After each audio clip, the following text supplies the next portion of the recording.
ಗಣಪತಿಗೆ ಕೈ ಮೋತ್ಪುಲು ಆದ್ಯಂತರಹಿತ ಎರದವಶಸದ ಗಣಪತಿಗೆ ಕೈ ಮೋತ್ಪುಲು ವಿಘ್ನ ಭಗ್ನ ನಿಮಗ್ನ ಪರಸ ಗುಣ ಗಣಪತಿಗೆ ನಾ ಪ್ರಣತುಲು ವಿಘ್ನ ಭಗ್ನ ನಿಮಗ್ನ ಪರಸ ಗುಣ ಗಣಪತಿಗೆ ನಾ ಪ್ರಣತುಲು ಗಣಪತಿಗೆ ನಾ ಪ್ರಣತುಲು ಗಣಪತಿಗೆ ನಾ ಪ್ರಣತುಲು ಗಣಪತಿಗೆ ನಾ ಪ್ರಣತುಲು ಅಂತಾರ ಮಹನೀಯ ಜನವೃಂದ ಹೃದಯಾಲು ಸ್ಪಂದಿಂచి ఆహ్వాన పొందగా మందార మహనీయ జనవృంద హృదయాలు స్పందించి ఆహ్వాన పొందగా సందర్భ జనకుండు మురళీ నానుండు ఆనంద కందరిత హృదయుడై కందర్ప జనకుండు మురళీ నానుండు ఆనంద కందులిత హృదయుడై నా ముందు రవళించగా నీ ముందు నేనాడగా నా ముందు రవళించగా నీ ముందు నేనాడగా జీవనరుడే పొందలా జీవనరుడే పొందలా జే జే తదనక జే జే తదనద కుంటరి కిటర కుంటరి జే జే తదనద జే జే తదనద కుంటరి కిటర కుంటరి జే జే తదనద జే జే తదనద కుంటరి కిటర కుంటరి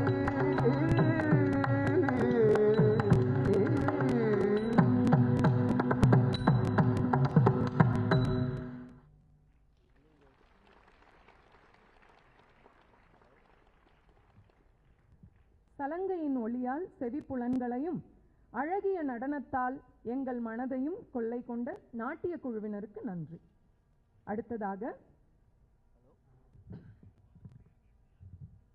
கண்களில் எப்போதும் கனவு சுமந்து திரிந்த ஒரு கிராமத்து மாணவன், தனது உயரங்களை உள்ளுணர்வால் உணர்ந்த ஒரு பட்டதாரி இளைஞன், இந்நாட்டின் சீரிய அரசு பணியில் சிறப்பாய் களமாட பல சிரமங்களையும் பல வருடங்களையும் கடந்து தடைகளை தாண்டி முயற்சித்தார். ஒரே கனவை தன் மூச்சாக்கி கனா கண்ட அவருக்கு அரசு பணியை தாண்டிய அறப்பணியாம் ஆசிரிய பணியை பரிசளித்தது இவ்வாழ்வு. ஆனாலும் விடாமுயற்சியுடன் தான் கண்ட கனவோடு அவர் விதைத்த அனைத்தும் விருட்சமாய் மாற கடும் உழைப்பும் மாணவர் மேல் அவர் கொண்ட மாசற்ற அக்கறையும் இந்த நாட்டின் 1000க்கும் மேற்பட்ட மாபெரும் ஆளுமைகளை கட்டமைத்தது. உயர உயர பறக்கையில் தன் நிழலில் அதிகமான மாணவர்களை அரவணைக்கும் ராஜாளியாய் தன் சிறகில் இந்நிறுவனத்தையும் 2500க்கும் மேற்பட்ட இந்திய அரசு அதிகாரிகளையும் ஒன்றாக வளர்த்தெடுத்து நாட்டின் தலை சிறந்த அடையாளமாய் நமது சங்கர் ஐஏஎஸ் அகாடமி திகழ தன்னையே வித்தாக்கியவர் நமது நிறுவனர் திரு சங்கர் அவர்கள். 20 வருடங்களுக்கு முன் இந்த கனவின் முதல் விதையை அவர் ஊன்றியதன் நினைவை கொண்டாடும் நாள் இன்று. நாம் கண்டு கொண்டிருப்பதும் அவர் கண்ட கனவே, நாம் கையில் பெற்றதும் அவர் தந்த நனவே. என்பதை எடுத்துரைக்கும் விதமாக ஒரு சிறப்பு காணொளி இதோ உங்களுக்காக. This is a story of vision, commitment, dedication, social outlook, and above all, countless selfless acts of nation building intertwined with a never give up attitude. The momentous journey of 20 years of Shankar IAS Academy continues to inspire those forsaken individuals hailing from the poorest backgrounds. The national fame that Shankar IAS Academy now enjoys can be attributed to its visionary founder, Mr. Shankar. Hailing from the remote village of Nallagaundapalayam in Namakkal district, Tamil Nadu, he graduated from the Agricultural College, Kilikulam, and later pursued a postgraduate degree in dairy extension and farming at Karnal in Haryana, one of India's premier institutions at the time. Despite 2 appearances at the prestigious UPSC interview, his dream of becoming a civil servant did not materialize. For Mr. Shankar, civil services was synonymous with nation building. Using his failures as stepping stones, he decided to train young individuals with the right attitude to build this great nation. His indomitable spirit led to the founding of Shankar IAS Academy in 2004 at Anna Nagar, Chennai. The choice of Chennai was deeply rooted in his belief that talent for civil services could emerge from any corner of the country, provided everyone had equal opportunities. For resource-starved candidates, Chennai soon became an alternative to Delhi, thanks to the comprehensive coaching, guidance, and remarkable results produced by Shankar IAS Academy. As Chennai gained prominence, more women aspirants started joining the academy, overcoming the distance barrier from Delhi. The academy also catered to final year college students and working professionals by introducing weekend batches accommodating their aspirations. Through relentless effort, the academy flourished. From a humble beginning in a single classroom, Shankar IAS Academy grew into a vast institution where individuals from diverse castes, creeds, religions, and regions came together with one purpose: to build the nation. Mr. Shankar's vision and dedication were further strengthened by Mrs. Vaishnavi Shankar, who took over the reins of the academy. A trained academic and internationally renowned economist, she brought a wealth of experience to the institution. Her academic credentials include a degree from Agricultural College and Research Institute, Kilikulam, and an All-India 18th rank in the PG entrance examination. She completed her MSc in Agricultural Economics from SV Agricultural College, Tirupati, earning a gold medal. She further achieved an All-India 2nd rank in the PhD entrance exam conducted by ASRB and completed her PhD in Health Economics from IIT Madras. Dr. Vaishnavi, an eminent faculty member with over 15 years of teaching experience, specializes in economics optional and economics survey classes for civil services aspirants. She has received scholarships from the International Health Economics Association and was sponsored by the WHO for her publication on health economics in Singapore. Despite her academic accolades, she chose to share her lifelong friend and partner Mr. Shankar's vision. Together, they have carried the dream forward. With the support of her father, Mr. Deenadayalan, as the managing director, Dr. Vaishnavi has steered this academic institution with unwavering focus. Milestones and achievements. In 20 years, the Academy has celebrated many remarkable achievements. 2,500 plus UPSC candidates selected for IAS, IPS, IFS and other elite services. 10,000 plus TNPSC candidates selected for Group 1, 2 and 4 services. 1,000 plus banking candidates selected across various banks. Alumni serving in all 28 states of India and nearly 28 countries globally as diplomats. 800 plus IAS, IPS, IFS officers and other eminent personalities as visiting faculty. Under Dr. Vaishnavi's leadership, the Academy expanded to multiple cities, including Bengaluru, Thiruvananthapuram, Salem, Coimbatore, Madurai, Namakkal and Delhi. Her commitment to inclusive education led to the establishment of state-of-the-art two-way interactive video conferencing facilities in Annanagar and Adyar. These provide India's only two-way interactive online classes for civil services coaching.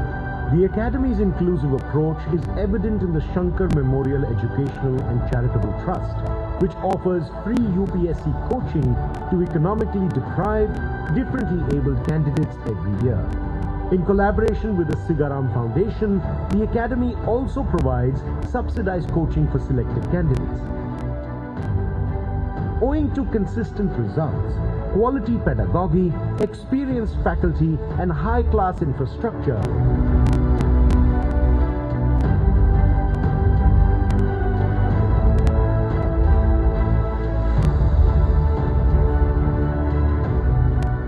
Shankar IAS Academy has become a preferred training partner for state and central government entities, including Tamil Nadu government's Naan Mudalavan scheme, Pre-Examination Coaching Center, Himachal Pradesh University, Pre-Examination Coaching Center, Government of Meghalaya, Satyendra Nath Tagore Civil Services Study Center, Government of West Bengal, Department of Social Welfare, Government of Karnataka, Office of the Director of Scheduled Tribes Development, Trivandrum, Government of Kerala, Ministry of Social Justice and Empowerment, Government of India, OSR Vidyanidhi, Government of Andhra, Center for Career Planning and Counseling, University of Kashmir. The Academy also offers coaching for TNPSC, SSC and banking exams across India.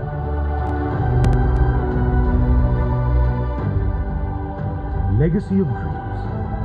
Shankar IAS Academy is a testimony to the power of dreams, determination and the beauty of selfless vision. With noble ideals and a broad vision, it has proven that nothing is impossible.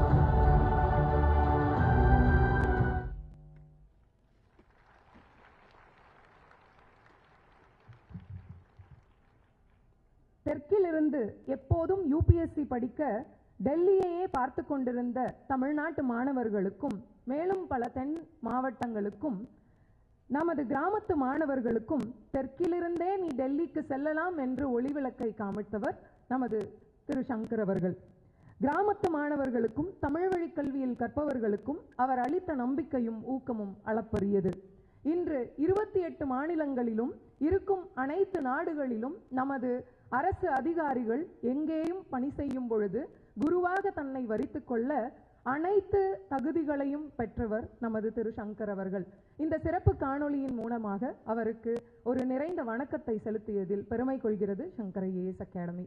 அடுத்ததாக குத்துவிளக்கேற்றும் நிகழ்வு. தமசோம ஜோதிர்கமய என்கிறது உபநிடத வாக்கு.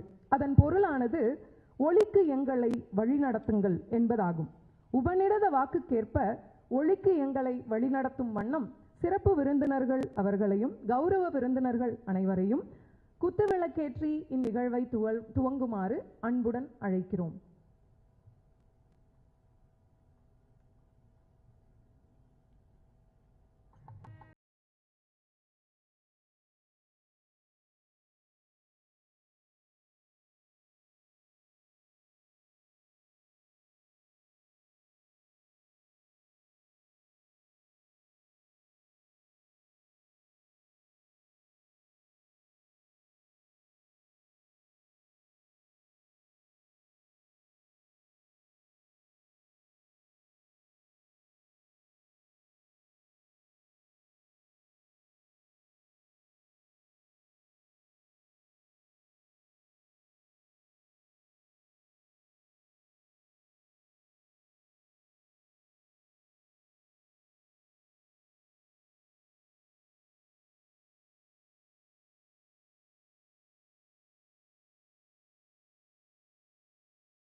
நமது கௌரவ விருந்தினர் மேதகு முன்னாள் ஆளுநர் டாக்டர் தமிழிசை சவுந்தரராஜன் அவர்களை இந்நிகழ்விற்கு வருக வருக என வரவேற்கிறோம்.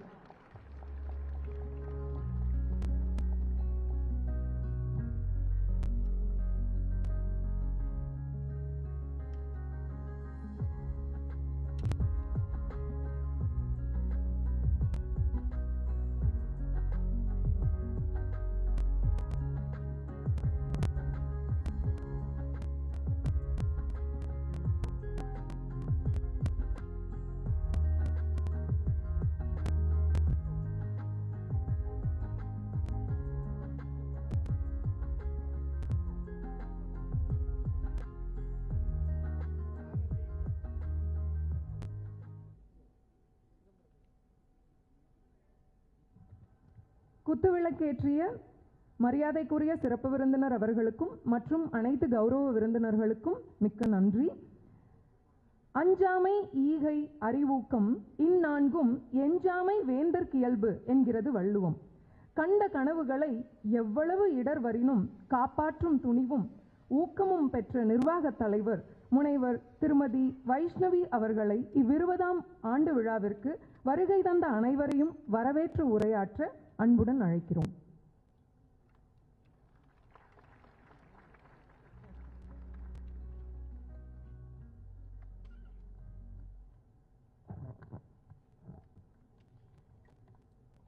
Ladies and gentlemen, esteemed guests, dedicated faculty, SA family members, press and media, respected bureaucrats, our aspiring civil servants, today we have gathered here to celebrate a remarkable milestone in the journey of Shankar IAS Academy. A very happy morning to all of you. In this historic moment, I would like to extend our warm welcome to our esteemed chief guest, Honorable Shri M. Venkaiah Naidu, former Vice President of India. Welcome, sir.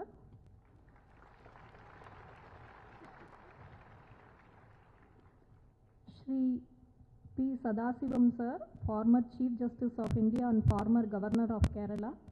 Welcome, sir.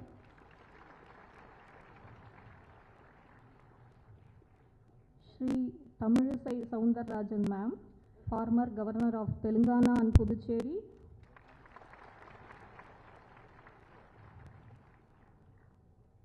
Shri P.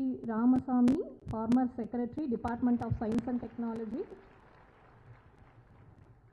Shri Rajkumar IAS, former Secretary for Government of Tamil Nadu. Shri Machendranath IAS, former Secretary, Government of India. Shri Satish Kumar Dogra IPS, former DGP of Tamil Nadu. And my beloved father, Shri S.R. Deenadayalan, who had been a pillar of support for us.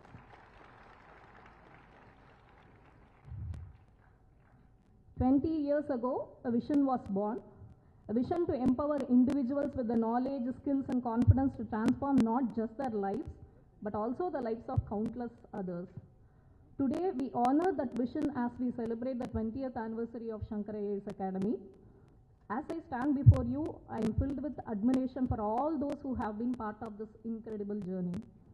From the humble beginnings of this academy by Mr. D. Shankar, who had a great passion towards the subject of geography, to becoming one of the leading institutions for civil services preparation, every step has been paved with hard work, dedication, and an unwavering belief in the potential of our students. Each student who walked through these doors carried with them dreams of making a difference, dreams of serving their country. Today, as we celebrate, we also reflect on the profound impact our academy has made on our students and their communities. To the aspiring IAS officers in this room, I want to remind you that the journey you are on is not an easy one. It requires resilience, determination, and a steadfast commitment to your goals. But remember, every great achievement was once considered impossible. The challenges what you face today are merely stepping stones on your path to greatness. Think about it. The civil services are not just a job, it's a calling to serve, to lead and to inspire. You are not just preparing for an examination, you are preparing to take a role that will shape the future of our nation. At Shankar IAS Academy, you have access to wealth of knowledge and experience. You are guided by mentors who have walked the path you aspire to tread. Each lecture, each discussion, and each mock interview is designed to equip you with the tools you need to succeed. Embrace this opportunity, dive deep into your studies. Ask questions, challenge yourself, surround yourself with like-minded individuals who share your passion and drive. As you embark on this journey, let me remind you of the importance of integrity, empathy, and humility. These values will serve as a compass in the years to come. The world needs leaders who are not only knowledgeable but also compassionate. Leaders who can empathize with the struggle of others and work tirelessly to make a difference. So as we celebrate this momentous occasion, I urge all of you to dream big and pursue those dreams with unwavering resolve. Let the legacy of Shankar IAS Academy inspire you to reach new heights. Remember that the future of the nation depends on the dedication and hard work of individuals like you. Thank you for being part of this celebration. Together, let us continue to strive for excellence and work towards a brighter future for India. Here is to the next 20 years of Shankar IAS Academy and to all of you who will carry forward its legacy. Thank you everyone. Good day.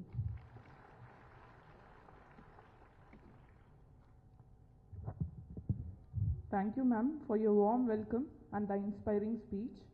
Now it's time to felicitate our chief guest and our guest of honor.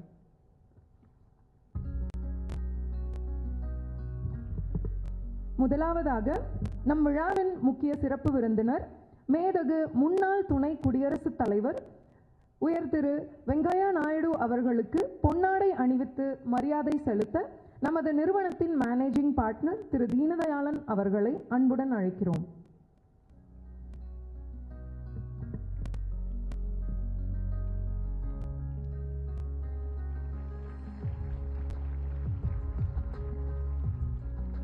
எப்போதும் தமிழ்நாட்டின் மீது மாறா பற்றும் ஆந்திரமும் தமிழகமும் ஒன்றாக இருந்தபோது நெல்லூரில் பிறந்ததாலோ என்னவோ வேர்கள் பின்னி பிணைந்திருப்பதன் அடையாளமாக தமிழர் மீதும் தமிழ் மண்ணின் மீதும் மிகுந்த மரியாதை கொண்டிருக்கும் மேதகு முன்னாள் துணை குடியரசுத் தலைவர் அவர்களுக்கு நமது மண்ணின் பெருமையை பறைசாற்றும் விதமாக வள்ளுவர் கோட்டத்தின் உருவ மாதிரியை நினைவு பரிசாக வழங்க சங்கர் ஐஏஎஸ் அகாடமியின் நிர்வாக இயக்குனர் திருமதி வைஷ்ணவி அவர்களை அன்புடன் அழைக்கிறோம்.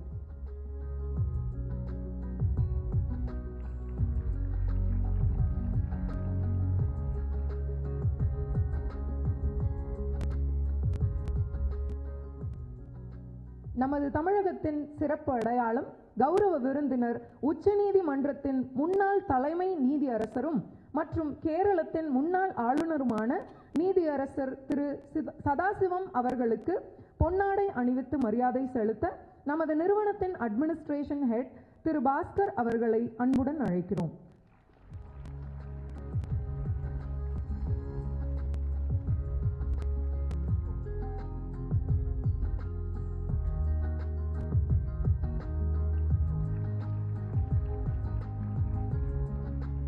இந்திய கட்டிடக்கலையின் கவித்துவ அடையாளமாகவும் பெருமைமிகு வரலாற்று சின்னமாகவும் விளங்கும் மாமல்லபுர கடற்கரை கோவிலின் உருவ மாதிரியை நமது கௌரவ விருந்தினர் மேதகு நீதியரசர் அவர்களுக்கு நினைவு பரிசாக வழங்க கல்வித்துறை தலைவர் திரு சந்திரசேகர் அவர்களை அன்புடன் அழைக்கிறோம்.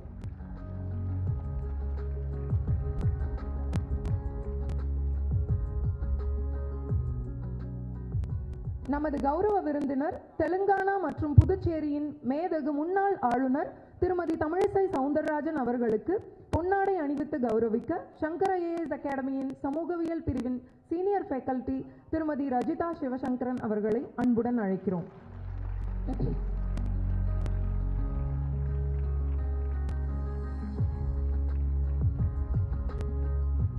தமிழக அரசின் அரசு சின்னமும் தமிழக கட்டிடக்கலையின் பெருமிதமுமான ஸ்ரீவில்லிபுத்தூர் கோபுரத்தின் உருவ மாதிரியை நினைவு பரிசாக வழங்க சங்கர் ஐஏஎஸ் அகாடமியின் மனிதவளத்துறை தலைவர் திருமதி பத்மப்ரியா அவர்களை அன்புடன் அழைக்கிறோம்.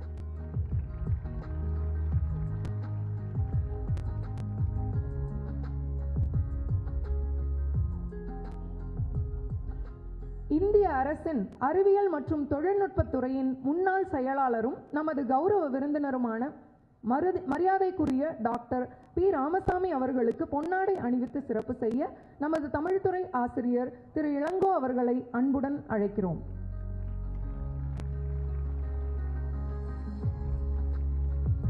ஸ்ரீவில்லிபுத்தூரில் பிறந்து இந்நாட்டிற்கு பெருமை சேர்த்த நமது கௌரவ விருந்தினர் மரியாதைக்குரிய டாக்டர் பி. ராமசாமி அவர்களுக்கு அவர் பிறந்த மண்ணின் அடையாளமாகிய தமிழக அரசின் அரசு சின்னமாக விளங்கும் ஸ்ரீவில்லிபுத்தூர் கோபுரத்தின் உருவ மாதிரியை நினைவு பரிசாக வழங்க வரலாற்று பிரிவு ஆசிரியர் திரு வி. கே. கணேஷ் அவர்களை அன்புடன் அழைக்கிறோம்.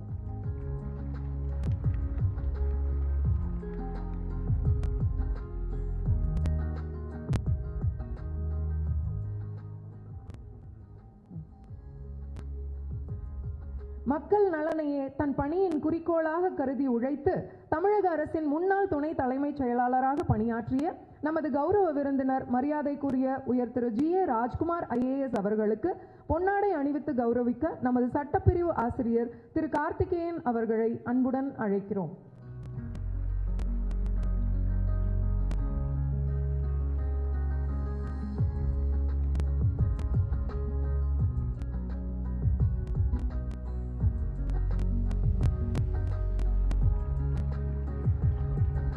அரசியலமைப்பு சாசனத்தை அடியொட்டி பணி செய்து மக்களின் வாழ்வில் ஒளியேற்றிய அதிகாரிக்கு சாஞ்சி ஸ்தூபத்தின் உருவ மாதிரியை நினைவு பரிசாக வழங்க நமது பொருளாதாரத்துறை ஆசிரியர் திரு மணிகண்டன் அவர்களை மேடைக்கு அழைக்கிறோம்.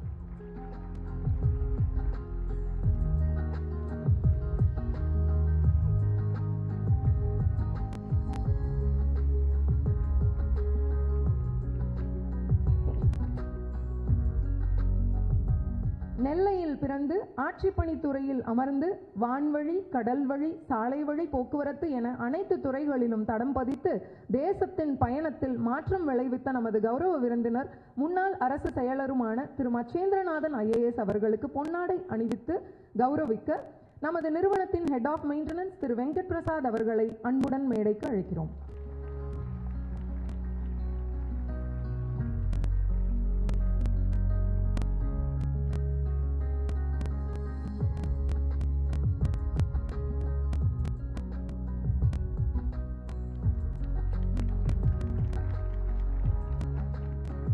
அரசியலமைப்பின் அடிநாதத்தை அடியொற்றி பணிபுரிந்த அதிகாரிக்கு சாஞ்சி ஸ்தூபத்தின் நினைவு பரிசை வழங்க நமது வரலாற்று பிரிவு ஆசிரியர் திரு சரவணமூர்த்தி அவர்களை அன்புடன் அழைக்கிறோம்.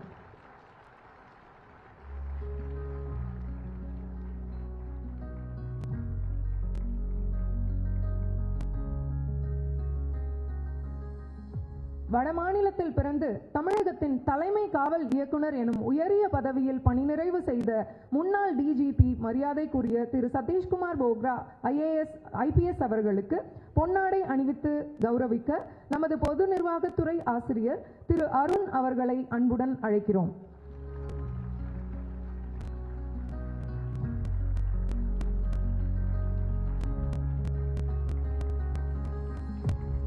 நமது கௌரவ விருந்தினர் முன்னாள் டிஜிபி மரியாதைக்குரிய திரு சதீஷ்குமார் டோக்ரா ஐபிஎஸ் அவர்களுக்கு நினைவு பரிசை வழங்க சங்கர் மெடிக்கோ அகாடமியின் இயக்குனர் டாக்டர் நந்தகுமார் அவர்களை அன்புடன் அழைக்கிறோம்.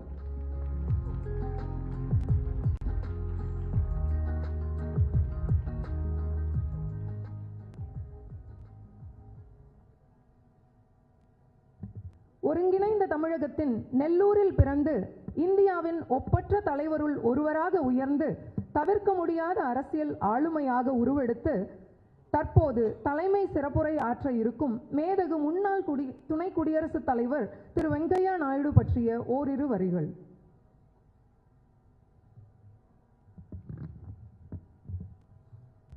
Our esteemed chief guests, ladies and gentlemen, my dear students, my SAA family members. Today is a milestone of 2 decades and I am proudly wishing you all a great day and my regards.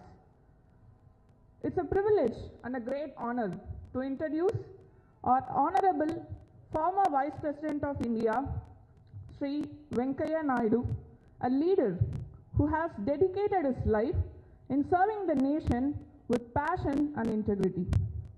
Tracing his initial journey, graduated as a lawyer from Andhra University, his political interest began from a very young age in college, as he was a Students' Union President of VR College in 1971. He served as the 13th Vice President of India and served as the Chairman of Rajya Sabha. His wisdom and leadership played a pivotal role in upholding the dignity of office and strengthening democratic process. Known for his powerful oratory skills, he has consistently championed for the voices and causes of our farmers and for the development of backward areas. Having held various important organizational positions at both state and national levels, he was elected to the Rajya Sabha from Karnataka in 1998 and subsequently re-elected in 2004 and 2010. A true advocate for our linguistic unity, he took the initiative to master Hindi and addressed public rallies across northern India. Following the National Democratic Alliance victory, he was appointed the Union Cabinet Minister for Rural Development during former Prime Minister Sri Atal Bihari Vajpayee's government rule. His tenure was marked by many reformer rural areas with introduction of landmark initiatives like Pradhan Mantri Gram Sadak Yojana, which aimed to transform rural infrastructure. He has been a prominent political leader for many years, known for his deep commitment to public service. Before becoming Vice President, he has held several key positions in Government of India, including Union Minister of Urban Development and Housing, Rural Development and Parliamentary Affairs. He also served as the President of UN Habitat, representing our nation on global platform. His efforts in these roles have left a lasting impact on India's development.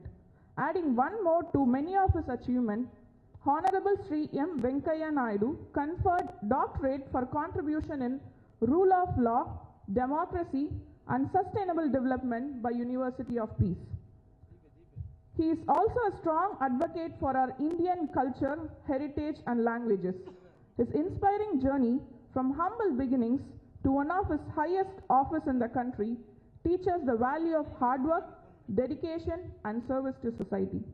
Please join me in giving a warm welcome to our Honorable Chief Guest, Sri M. Venkaiah Naidu, to give few words to us.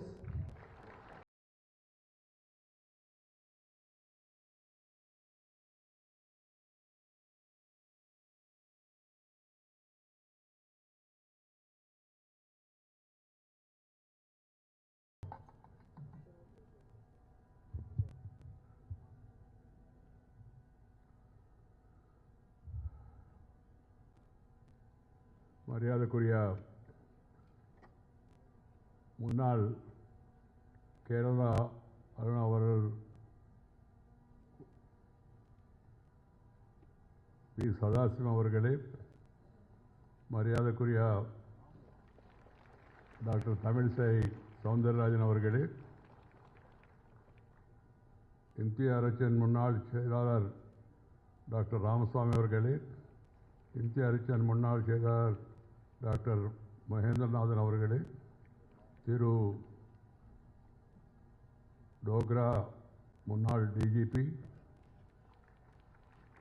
Shankar IAS கல்விக்கோட்டையின் நிர்வாக இயக்குனர் doctor Vaishnavi, நிர்வாக வகுப்பாளர் doctor தீன்தயாளி, அனைவருக்கும் வணக்கம்.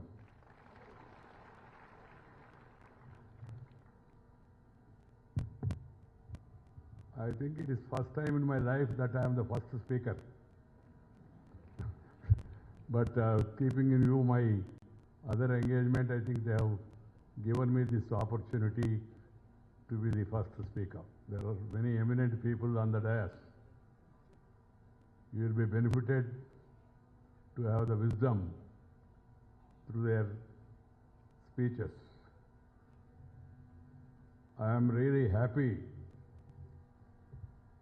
to be here in this prestigious Shankar IAS Academy. When Dr. Vaishnavi met me and explained me about the background of the institute, I assured her I will definitely make it one day during my visit to Tamil Nadu. And it has an impressive background, progress, contribution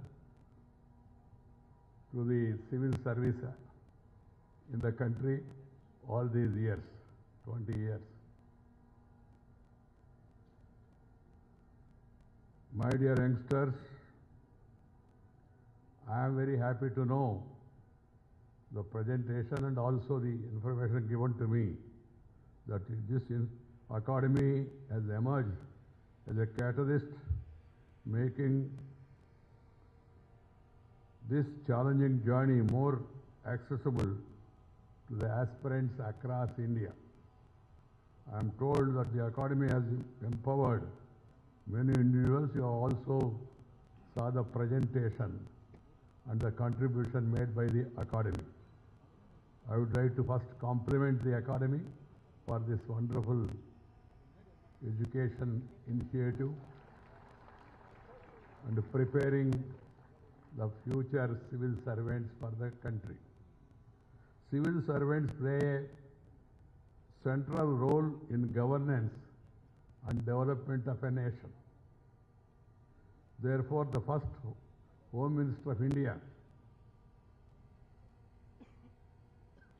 Sri Sardar Vallabhbhai Patel, the Iron Man of India, rightly described our civil service as the steel frame of our country.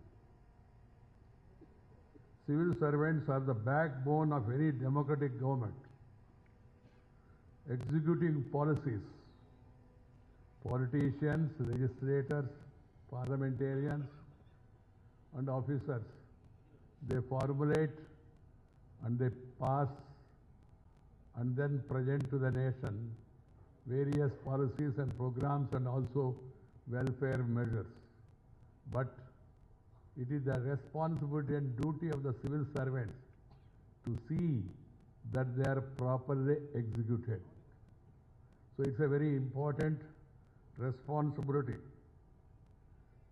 This responsibility spans across various sectors in the country, being health, education, agriculture, law and order, social welfare, industries, and infrastructure. In the recent years, there has been a growing recognition of the need for civil servants to adapt to the changing times and focus on bridging the gaps in development, particularly in sectors like health and education. A lot of people, a lot of governments now are giving a lot of things free, freebies. I'm totally against the freebies. With all my experience in public life, as a legislator, as a parliamentarian, as a minister, and then as vice president, I have realized these freebies are not going to help the people at all. They will make them lazy. Once they become lazy, they will become crazy also. This has to be understood by one and all. But I am in favor of giving free education, free health and free education. These are the two things that are required. If the government, the day any government here or there, if they sincerely implement these two, education and health, you will be empowering the nation. You will be strengthening the nation. And you will be really preparing for a future generation which is capable of really making the country strong. This is my advice. I have chosen this forum not only for your sake, for the sake of the people across the country, that this is an important thing now. And secondly, this civil service,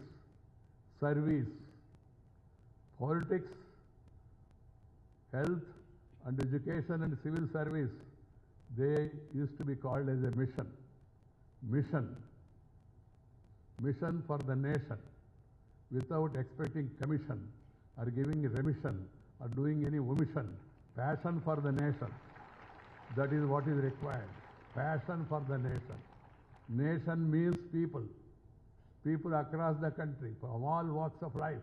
irrespective of caste, creed, sex, religion and region. We are all Indians, and all the Indians has to be served, and particularly the downtrodden. The people who are living below poverty line, their welfare, their upliftment should be uppermost in the minds of civil servants. This is my advice to the civil servants. And secondly, the government policies, they have to be implemented in an effective manner. Programs may be good, policies may be good. If the implementation is bad, then it doesn't serve any purpose. And the government also will become unpopular. So the last and delivery, reaching out to the people, that is more important. Of course, now we have technology, lot of new ideas have come. The Prime Minister has given a 3-line advice. He said reform, perform and transform. Transformation for the sake of the nation. Transforming the system. There should not be any need to stand in queue, stand in a queue, going and meet and greet and then shake hand and do something in between hand. Should not be any necessity at all. This is very important. That's why new ideas, new programs have come. You have seen the direct benefit transfer, scholarship, pension, and many of the other, whatever government decides, they should be directly transferred to the people. It is the duty of the civil servants to see that it reaches the targeted people. That is very important, and it should not be allowed to deviate or dilute or distort the government's good intentions. This is my another advice.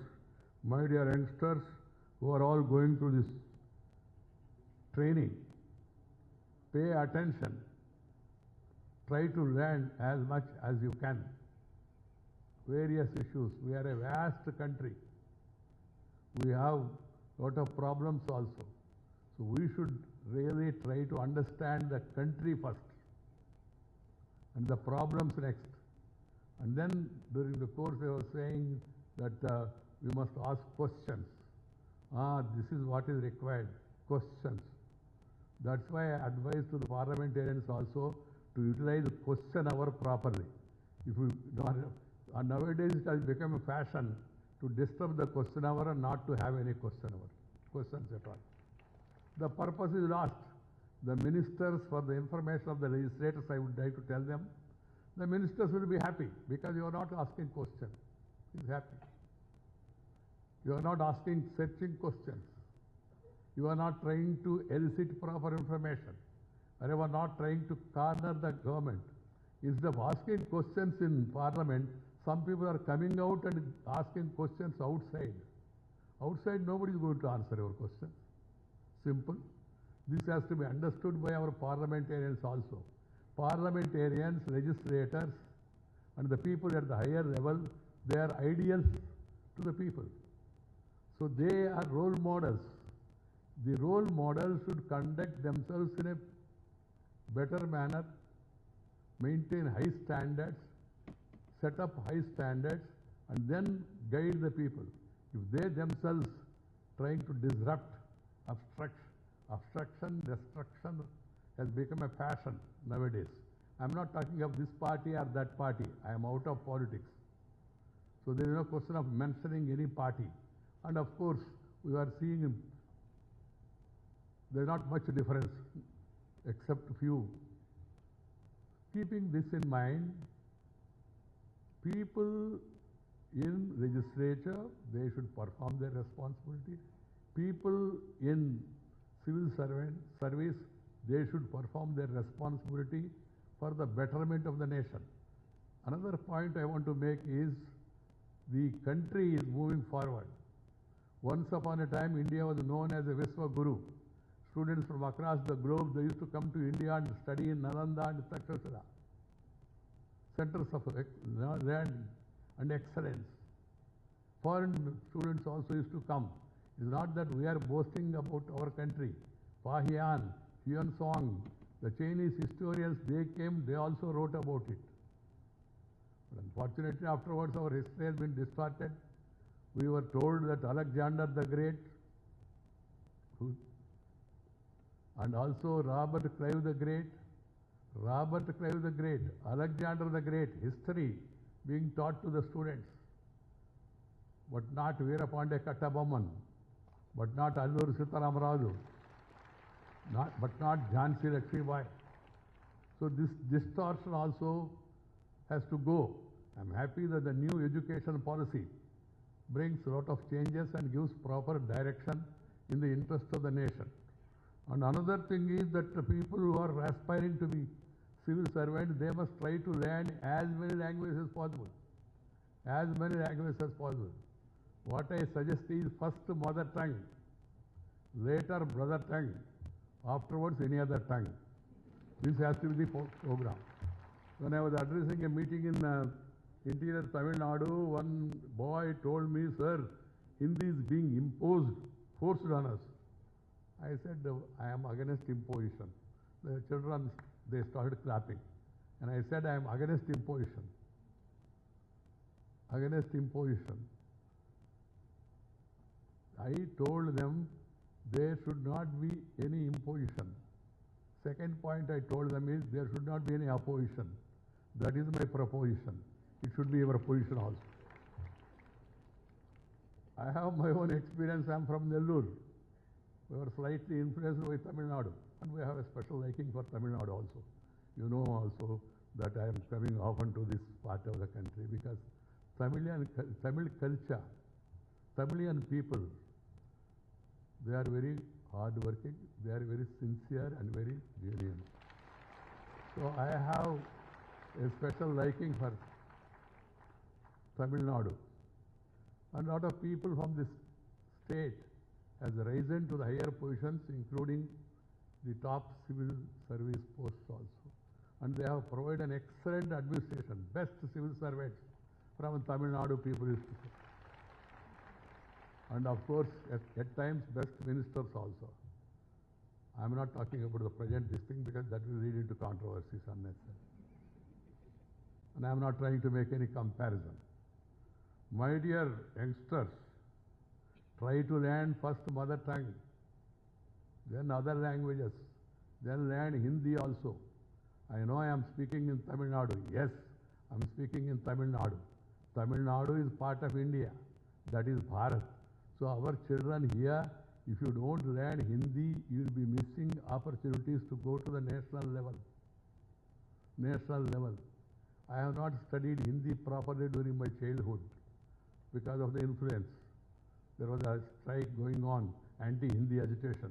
So happy in those days, you know, younger days, any strike means we used to feel happy because strike means no school. Happy. Go and enjoy. So one day we went to school and then we were told today is strike.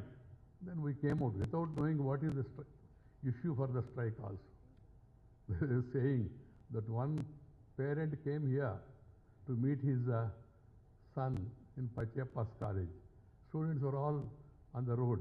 He asked innocently, what is happening? The one boy told him, sir, we are on a strike. This man innocently, because he is from a village, he asked what is the issue. The boy said, sir, we are on strike. Issue will be decided in the evening general body meeting. That's how people used to describe the situation.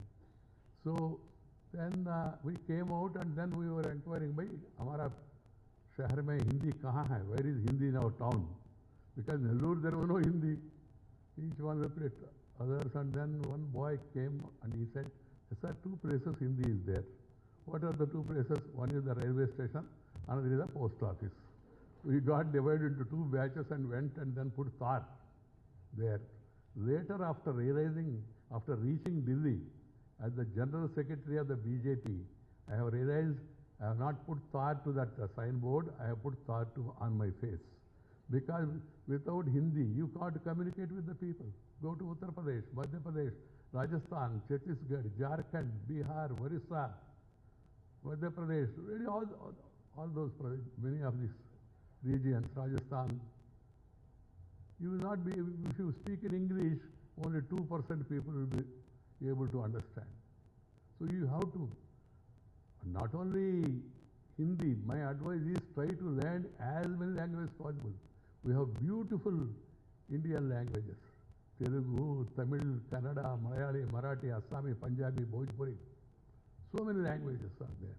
Try to learn as many as possible so that you will be able to communicate, you understand better and able to communicate with the people. This is my another advice. Then the next advice is please always aim high, dream high, work hard. Without working hard, simply dreaming is not going to solve the problem. Aim high, dream high, work hard. And then another advice is be disciplined in your life. Now, even later, one has to be disciplined. Time sense. Time means time. You have to be before time. 5 minutes before time. That should be the practice. So that you will be sending a right message to the generations of the country. This is another advice of mine. And then do some physical fitness. IAS or IPS or any other officer, or for that matter even public personalities, they should be physically fit. If you are physically fit, then you will be mentally alert. This is to be understood. And for that we must follow our ancient Indian traditions. Simple.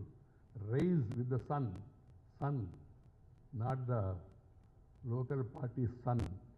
Your sun. The sun god. Morning 6 o'clock, 5:45, get up early. Do your work, and then by sunset one must complete their work. Nowadays it has become fashion. Some people, they say up to 11 o'clock, 12 o'clock they are awake.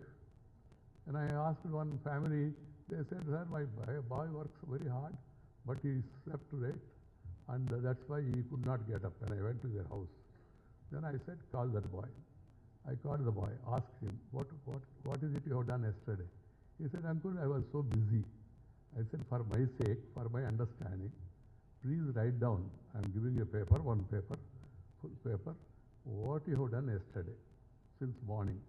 So he wrote promptly and gave back the paper to me. He said, morning, 6:30, I was busy. 7:30, I was busy. 8:30, I was busy. He was busy up to 11:30 in the night. What is busy? He didn't even explain because he was not yet busy. This is the busy. And another problem is this electronic gadgets. They are of much use. But if you use them excessively, you will become a prisoner. And it will create problems. And it will disturb your mind. Peace is prerequisite for progress and hard work. If peace is there, then you can progress. If there is no peace, there will not be any attention. And you will not be able to have any retention. And you will be doing only pretension. This has to be understood by all. So be peaceful. Be purposeful. Have positive attitude. Positivity is very good. Except during Corona, positive is a very positive word, good word. During Corona, of course, positive means it was negative for the people. So please always have a positive attitude. That will really help you. And the last point, I don't want to take much of your time, there are actually senior leaders. The last point I would like to tell you is, the country is moving forward. India is being once again recognized and respected worldwide. And various fields in the world, in the international community, our Indians are leading.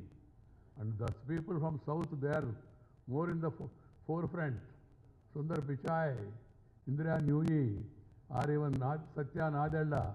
There are many, many examples. I don't want to elaborate all those. They are all leading. Even the multinational companies, they are leading. But the problem is now, with the growth of the country, certain forces, more particularly in the West, they are not able to appreciate our growth. They are envy of us. They are not able to digest. I say they are suffering from indigestion also. That India is moving forward, India is becoming fast, India is economy is stable, India is doing this, India is doing that, India is space research, India is on top. Lot of things are happening in India. So some people are not able to digest our growth and emergence as a superpower. We also, yes, we want to emerge as a superpower. Superpower not to boss over others. Go through the history of India. Indians, we never believed in slavery. We never believed in this, what you call as Samrajyavada, occupying and expanding your empire. We never did it. We never attacked any country. All the time, Dick and Harry, they came and they ruled us, they ruined us, they cheated us, they looted us also, I can say, including English people. But India never attacked any country. That is the greatness of this country. That is the greatness of this. Yes, we want to become a superpower to give knowledge to others. We believe in Vasudaika Kutumbakam. We believe in Vasudaika Kutumbakam. Sarve Jana Sukhino Bhavantu. We have the principle of share and care. Share and care is the core of Indian philosophy. Whatever you have, whether it is wealth, whether it is knowledge, you share with others. That is the tradition of India. So keeping that in mind, and we become superpower also. Now already we are the 5th largest economy, and there is a possibility of our becoming 3rd largest economy in the world in the near future. That is going to happen.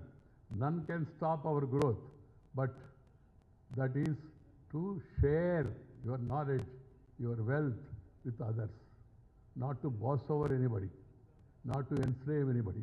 That is the purpose. But as I told you, the lot of negative propaganda about India. Some people write it about ideological, so-called ideologically. They are ill-advised, misguided, and some people write about India negatively because of jealousy. And some people are not able to understand India. Indian Prime Minister is now welcomed everywhere in the world. Our Indian Prime Minister is able to shake hands with the different heads of the different countries. You are seeing how the response is worldwide. And the recent survey also indicates the Indian Prime Minister is around 60 to 70%. American President is around 35%. I am not mentioning about individuals' names and all, because I don't want to get into politics. The country, Prime Minister is Prime Minister of the country. He represents India. India means all of us. So please take care of this, and that we can sustain this in spite of negative campaigns if we work hard, if you work sincerely, if you work honest. Honesty is very much required. Corruption should not be allowed, otherwise it will be an eruption.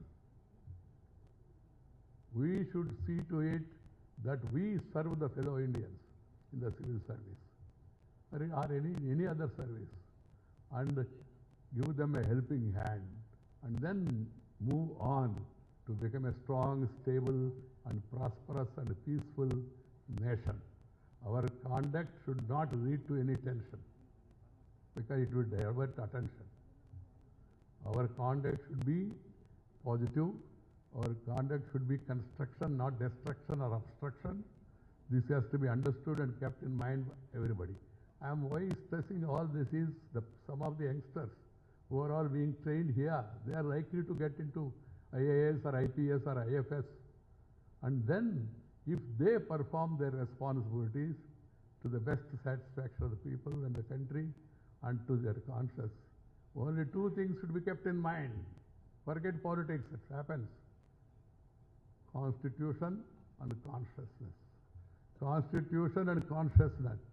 This has to be kept in mind by the youngsters, so please work hard. Try to get the required rank, and then enter into service, and then do serve the people. This is my advice. I would like to once again compliment the Shankar Academy here, and also the Madam. Today, I know about you, but today I have gone through your total contribution and educational qualification. really great. And I would like to compliment you for being that much knowledgeable, and then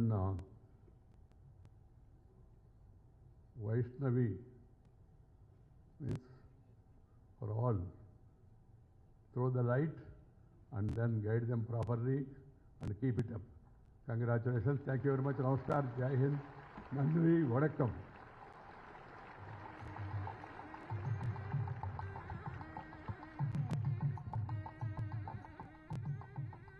You have again proved that you are a visionary. As we listen to your speech, we promise that we will build bureaucracy with transparency and literacy, accuracy to serve the democracy. We will make them to fight the superstition and to win the competition to serve as per the Constitution and serve the nation. Thank you so much, sir. Thank you, sir, for your kind words. Thank you, sir, for proving us the kindest of all is the strongest of all. We are inspired once again to take the path of empathy and integrity by being peaceful, purposeful, and positive. Thank you, sir.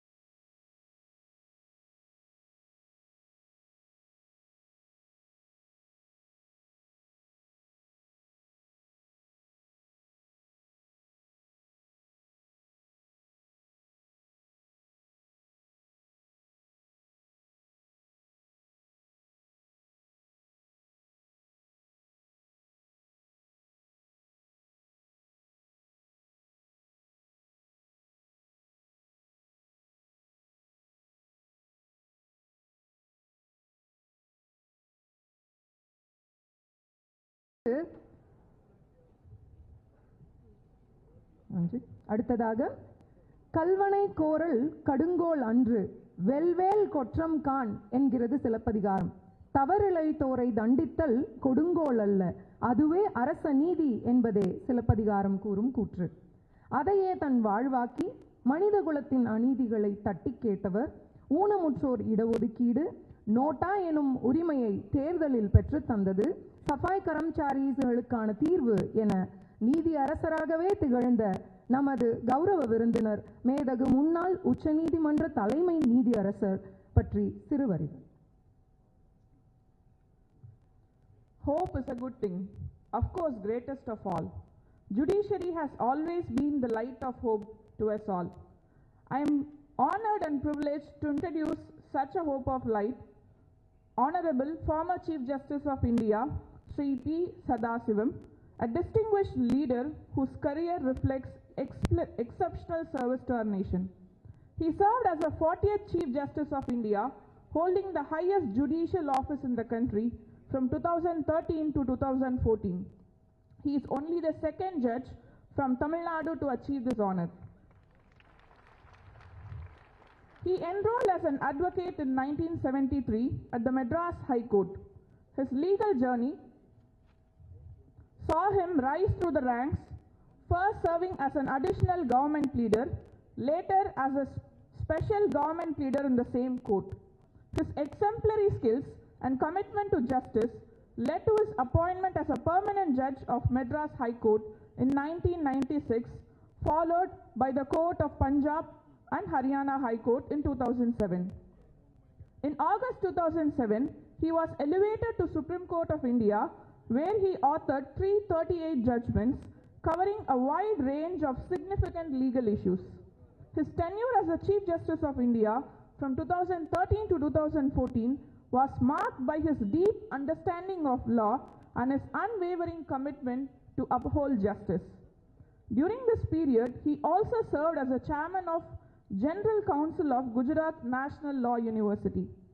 After retiring from an illustrious judicial career, he continued to serve the nation as the 21st Governor of Kerala. Remarkably, he was the first former Chief Justice of India to be appointed as a state governor. Throughout his career, he has upheld the principles of justice, fairness, and the service to the society. His journey stands an inspiration for all of us to strive for excellence in our chosen path.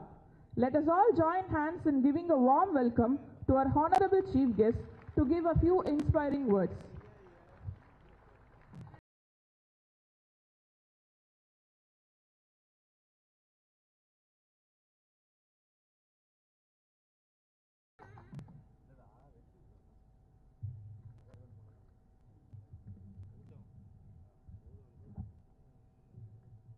Respected Shri M. Venkaiah Naidu, former Vice President of India,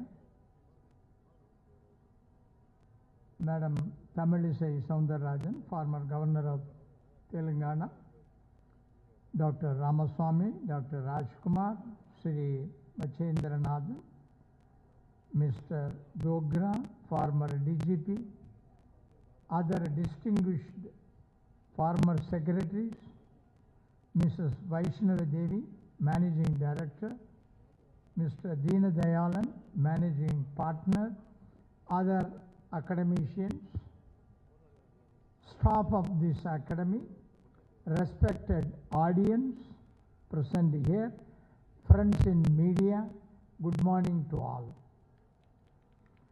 I am glad to participate in the 20th Annual Day celebrations, that is Civil Services Conclave of Shankar IAS Academy. Today at Chennai, which is one of the qualified institutions which provide coaching and monitoring to thousands of civil service aspirants from 2004.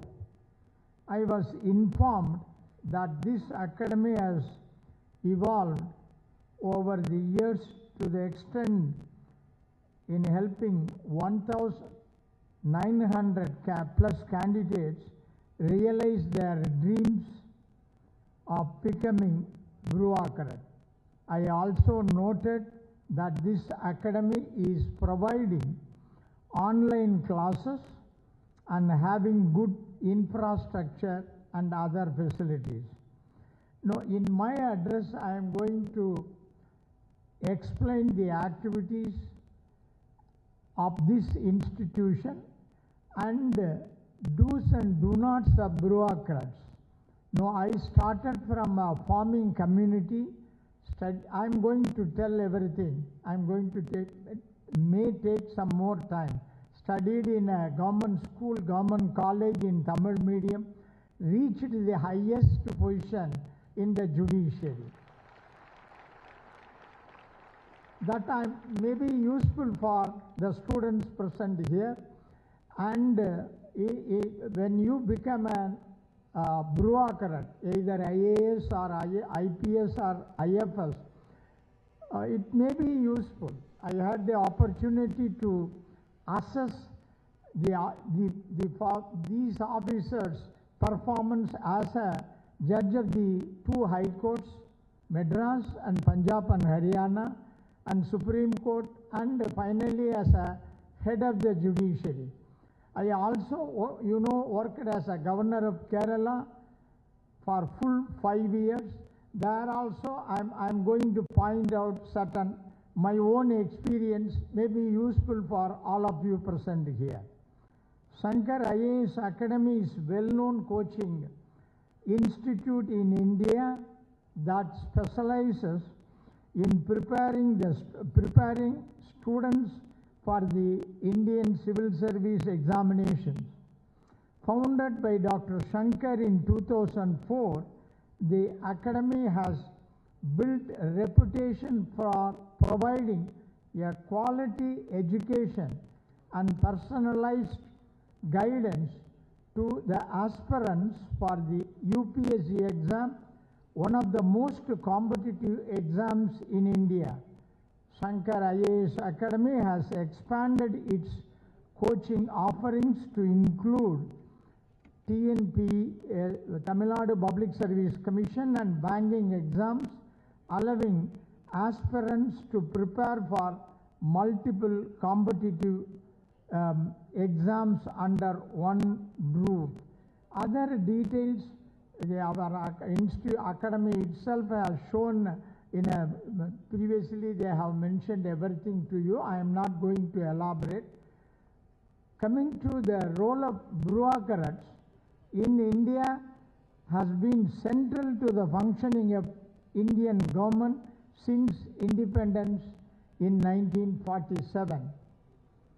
Bureaucrats, primarily those in the Indian Administrative Service, or we call it IAS, and other central and state services have been pivotal in shaping policy, implementing government programs, and ensuring smooth running of administration across the country.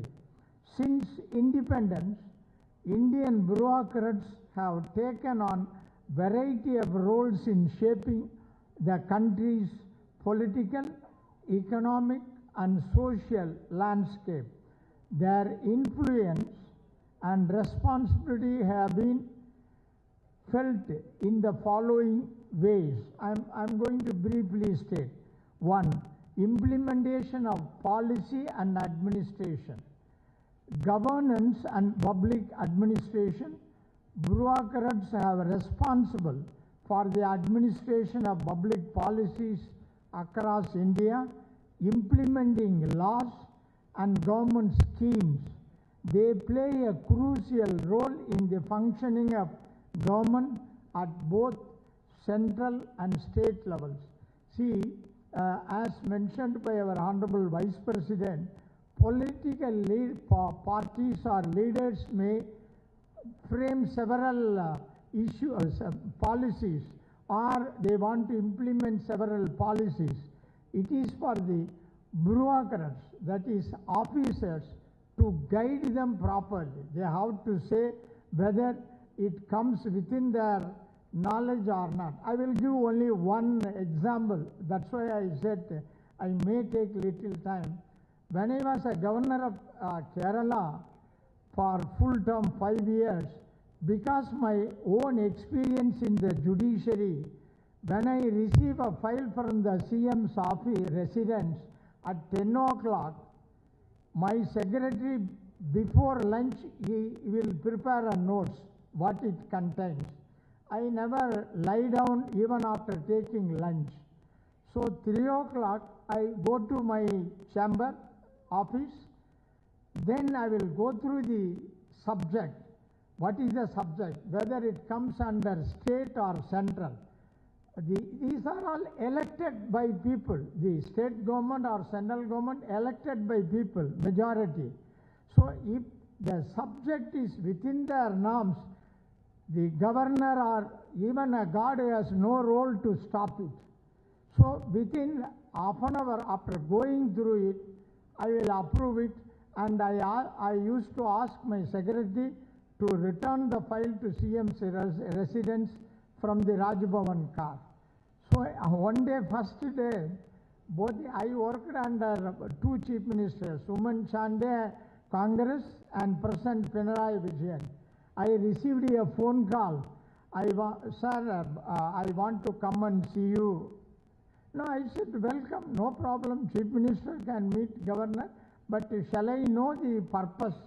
He said, only morning 10 o'clock we sent the file. We received your approval and signature. By 5 o'clock it returned to our residence. So I want to come and thank you. No, I said, if that is so, you have to come every day to Rajbhavan. Why I am saying, if comes within their power of the state government, they are elected by people. Others have no right to question their policy, whether beneficial to this, that. No. If legally they commit a mistake, if any state government passes an order under the central subject, then anyone can stop it.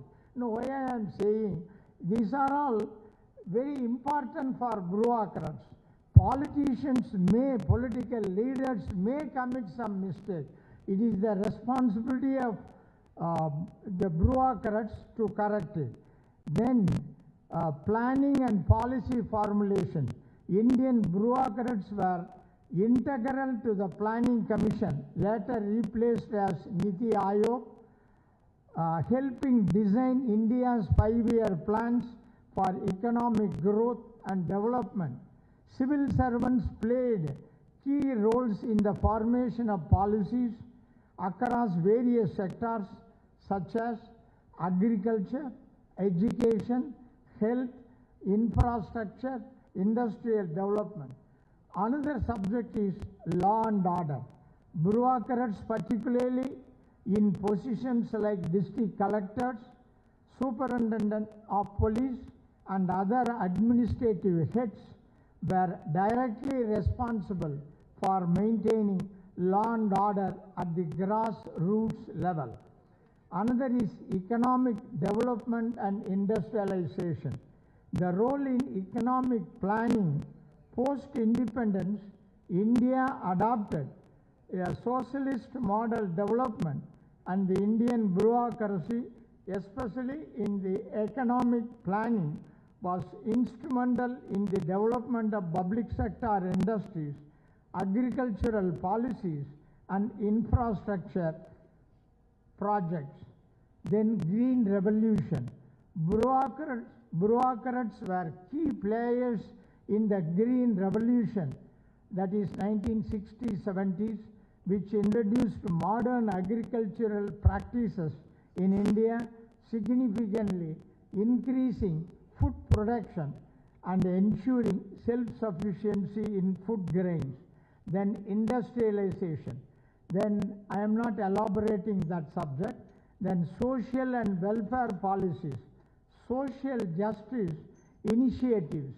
Bureaucrats were central to the implementation of affirmative action policies such as policies for scheduled castes, scheduled tribes, and other backward classes. They ensured the effective execution of reservation policies in government jobs, education, political representation.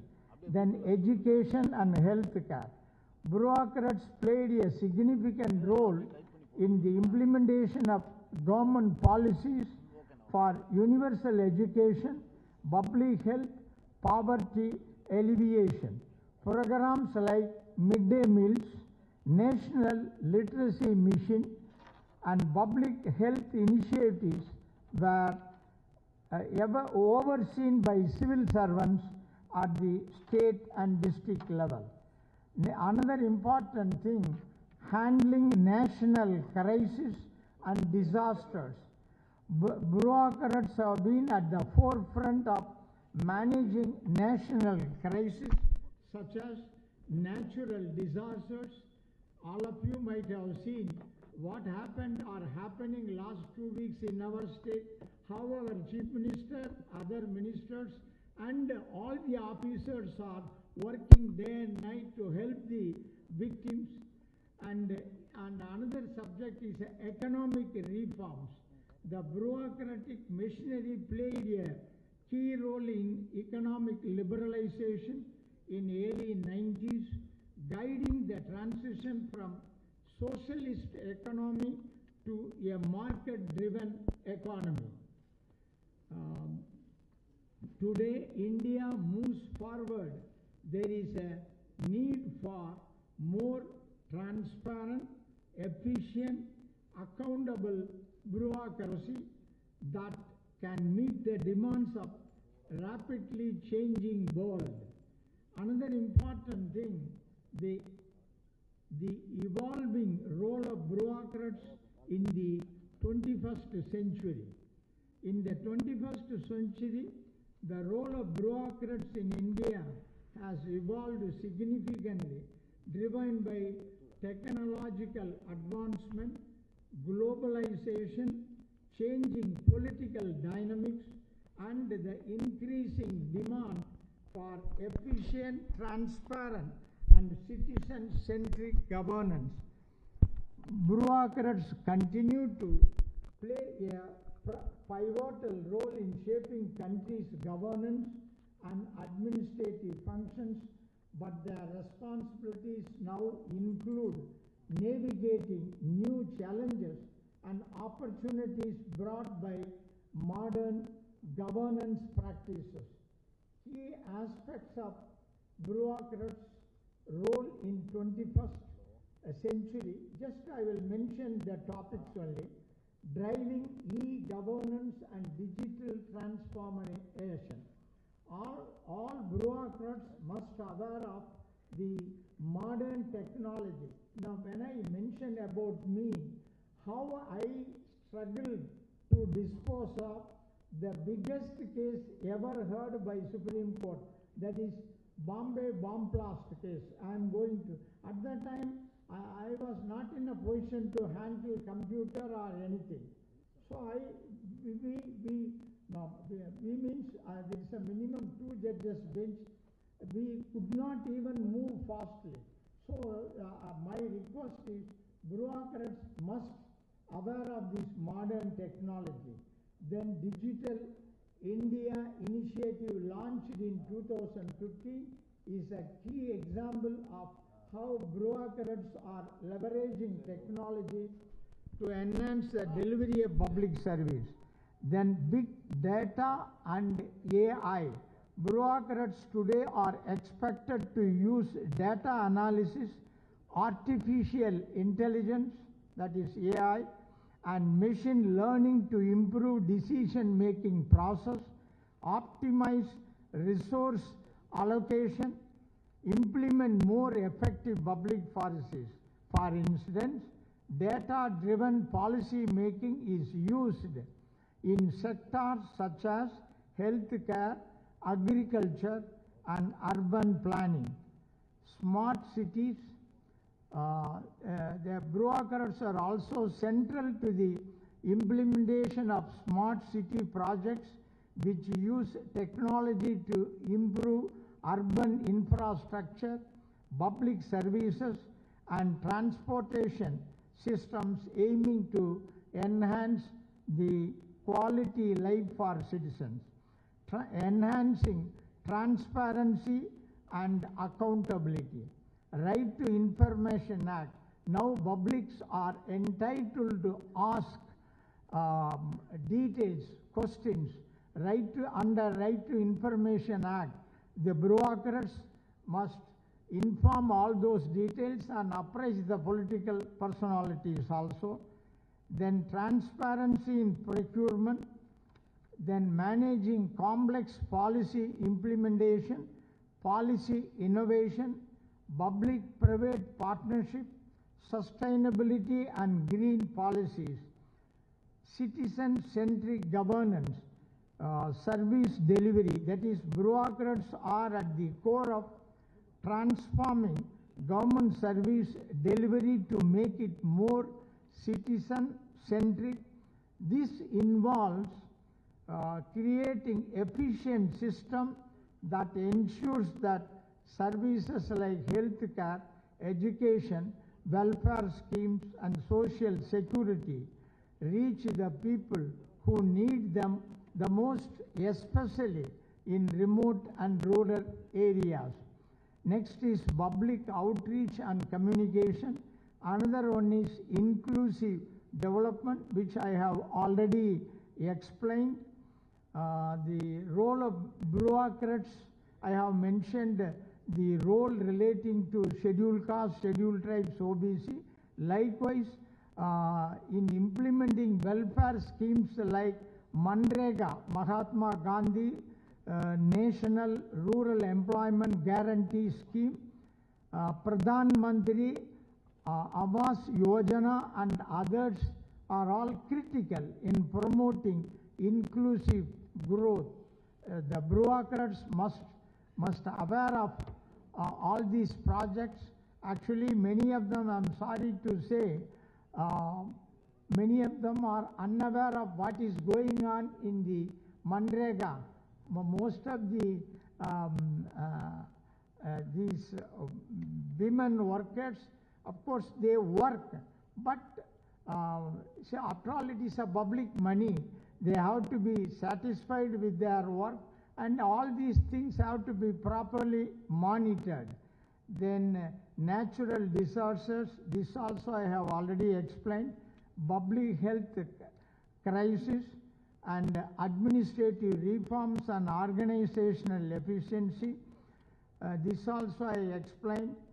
Streamlining governance, talent management, governance reforms, then political administrative interference and independence. This I want to say one or two things. In 21st century, bureaucrats are increasingly expected to navigate the tension between the political influence and administrative naturality. The growing influence in politics in administrative decision making has challenged the traditionally neutral role of bureaucrats, requiring them to balance their professional duties with the political realities. Then international diplomacy and global changes. This also I need not elaborate. Foreign trade and investment, bureaucrats in ministries like commerce, finance, external affairs play a significant role in negotiating international agreements, promoting foreign direct investment, and boosting India's trade relations with other countries. Finally, in the 21st century, bureaucrats are not just administrators. They are leaders, innovators, and problem solvers. The modern bureaucrat is expected to have a broader skill set, including technological proficiency, data literacy, and collaborative management. These qualities are essential for ensuring that the Indian government remains responsive, efficient, and forward-looking in addressing the needs of its people. In the introduction, the madam has mentioned about me, so I am not going to elaborate, but for the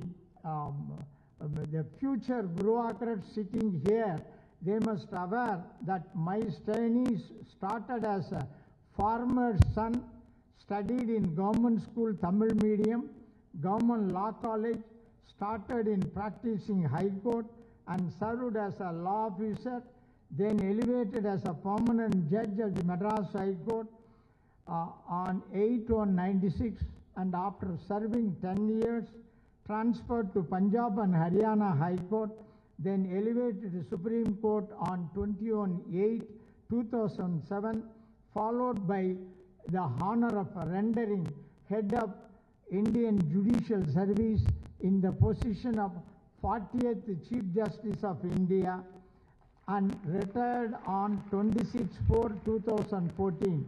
Today, the present Chief Justice is 51st. Chandrachud retired recently as 50th Chief Justice.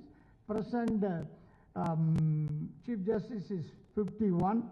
Later, rendering public service as an executive head of a state, that is Governor of Kerala, during 2014-19, and finally returned and settled as a farmer, that is FAR, Kisan. I refuse to stay neither at Delhi nor at Chennai, though I own a good house here. I want to continue my farming in my native village, which is in the western part of Tamil Nadu, in Erode district. Though I had an opportunity to dispose of thousands of cases in Supreme Court, just I am mentioning only few to cut short my speech. The Reliance Gas judgment, very important judgment, in which myself and my companion judge, after analyzing the role of public sector undertakings in our country, we suggested the national assets belong to the people, and the same should be explored through public sector undertakings. But I don't know how the government, the previous and present governments are utilizing public sector. You are the best person to understand. I am not going further. Another is a Mumbai 1993 Mumbai blast case. This was the biggest case ever heard by the Supreme Court.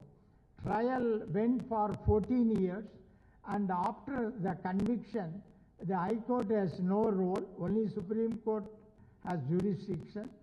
Justice Kapadia was the then Chief Justice of India. One day his secretary during lunchtime came to my chamber, very rare occasion. Sir, Chief Justice of India wants to see you. Please come and meet him at 4:30 today, 4:30 p.m. today. I was little worried, and because he was a very tough Chief Justice, I don't know why he has called me. Then I went there.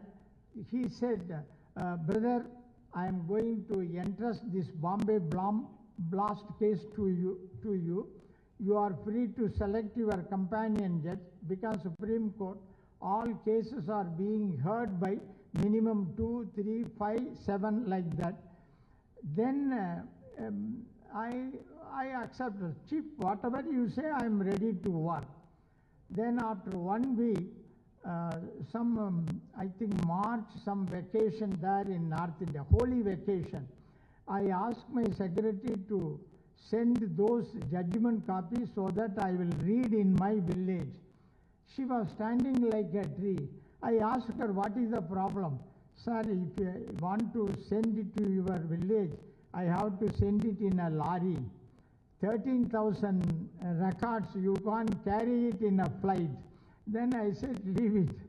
Then afterwards, we started hearing these appeals for 10 months without any break. Morning 10:30 to 4 o'clock, no case, no other case for 10 months. That's why I said it's the biggest case ever heard by the Supreme Court. Maybe now Ayodhya judgment also a very big case. Then he delivered a judgment that is also very important. Then another is I had the opportunity to decide Rajiv Gandhi assassination accused case. It's also very important. They deserve death sentence, no doubt. The Supreme Court also did it. But our Indian Constitution gives right to even a death convicts to certain reliefs.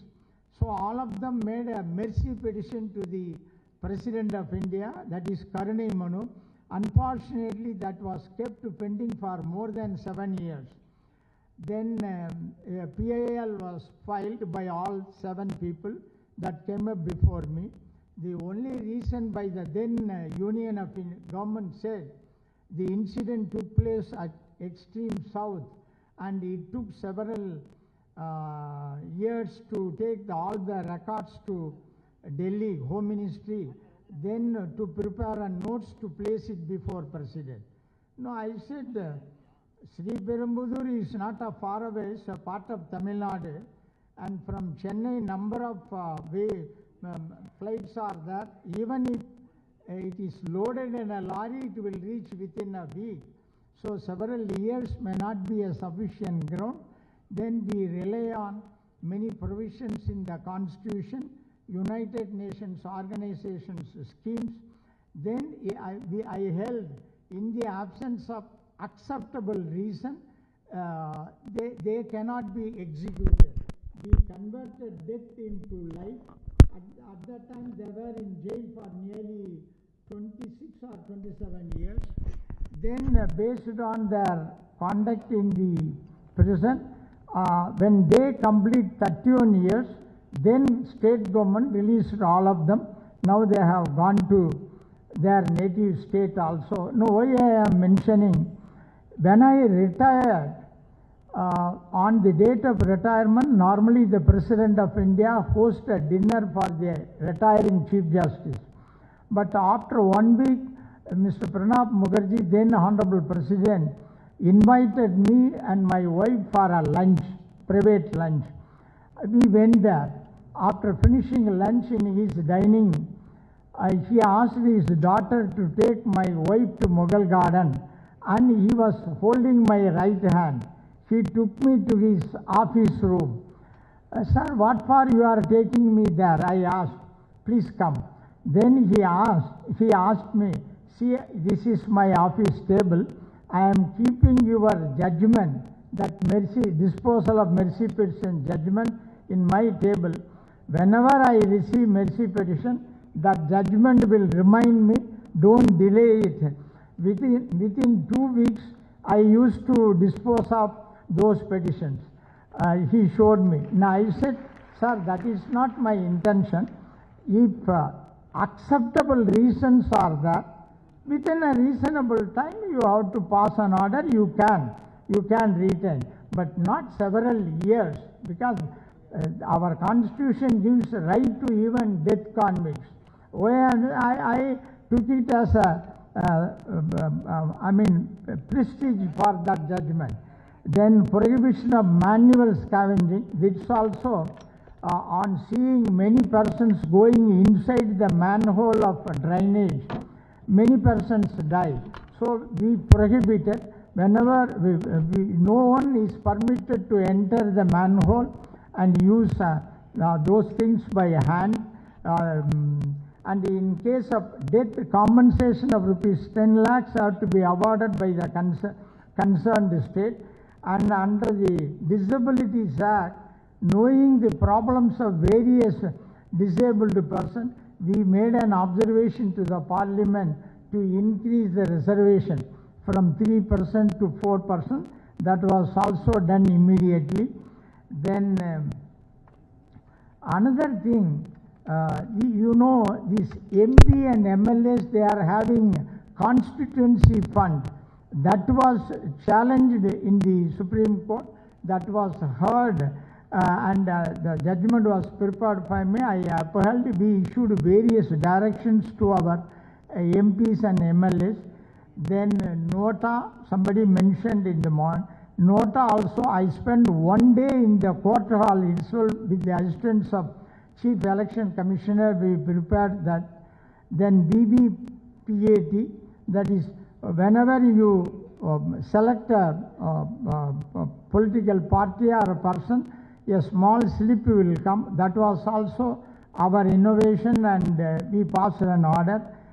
I'm not elaborating other judgments. And during my tenure as a Governor of Kerala, only 1 minute, I instituted Chancellor's Award for Best University in the state. I maintained good relationship with the elected government. On 13/7/2019, Dr. Ambedkar Law University, it is here in Chennai, conferred a doctorate degree of Doctors of Law, LLD, and the same was awarded by the Honorable President of India in the presence of then Honorable Governor of Tamil Nadu.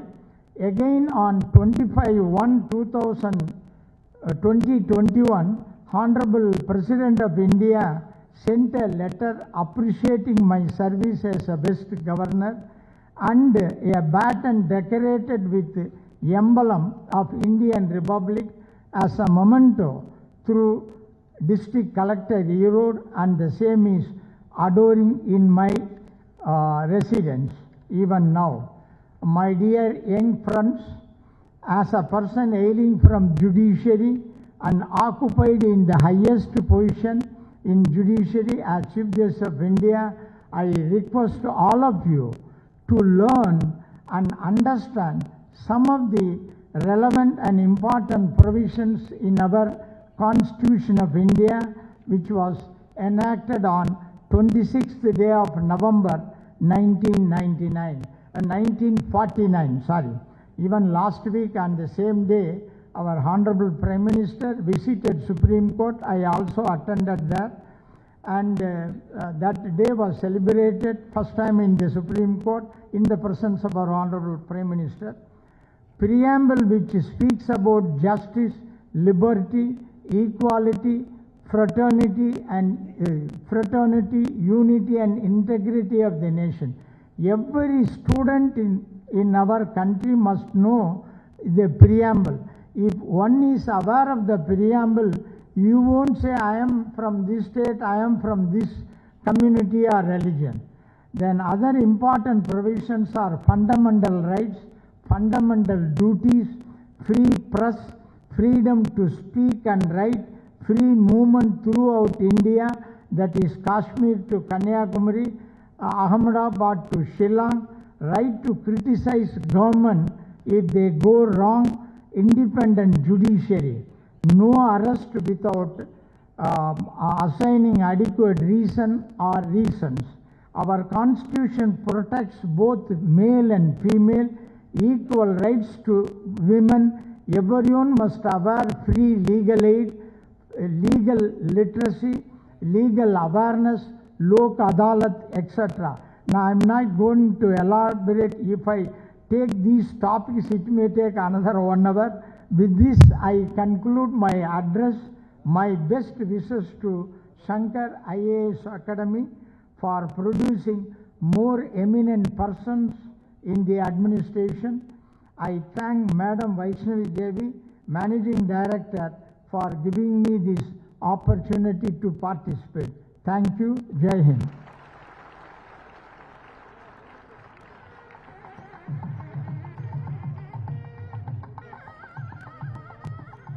Superheroes do not always wear caps, but serve as justice with pen, and the justice need not be punitive but reformative.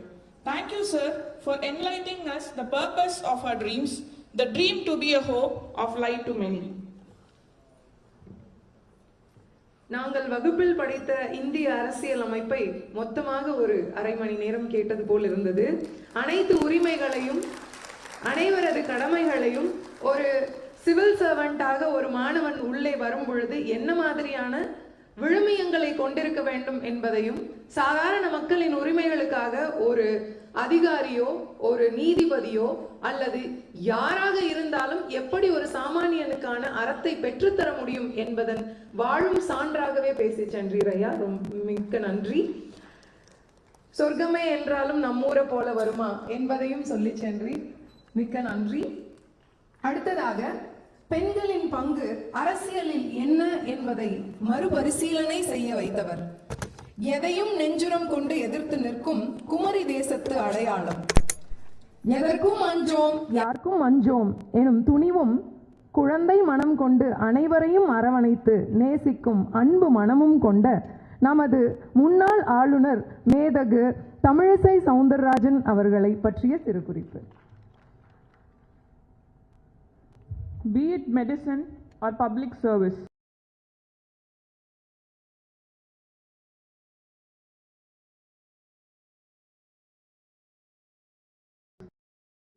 I feel privileged to introduce the guest of honor, Honorable Dr. Tamilisai Soundararajan ma'am, a distinguished leader whose career exemplifies dedication, leadership and service.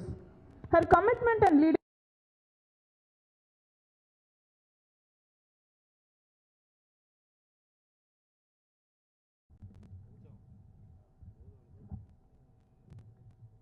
Respected Shri M. Venkaiah Naidu, former Vice President of India,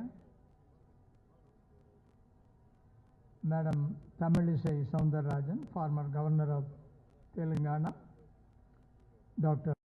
administrative efficiency and public welfare.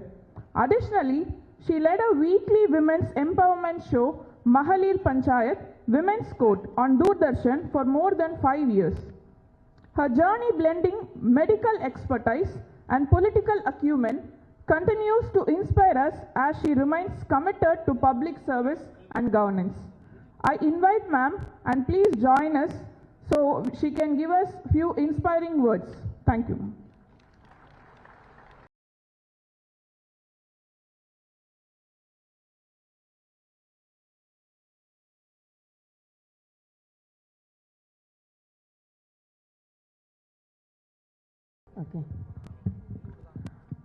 இங்கு கூடியிருக்கும் அனைவருக்கும் முதற்கண் என் வணக்கத்தை தெரிவித்துக் கொள்கிறேன்.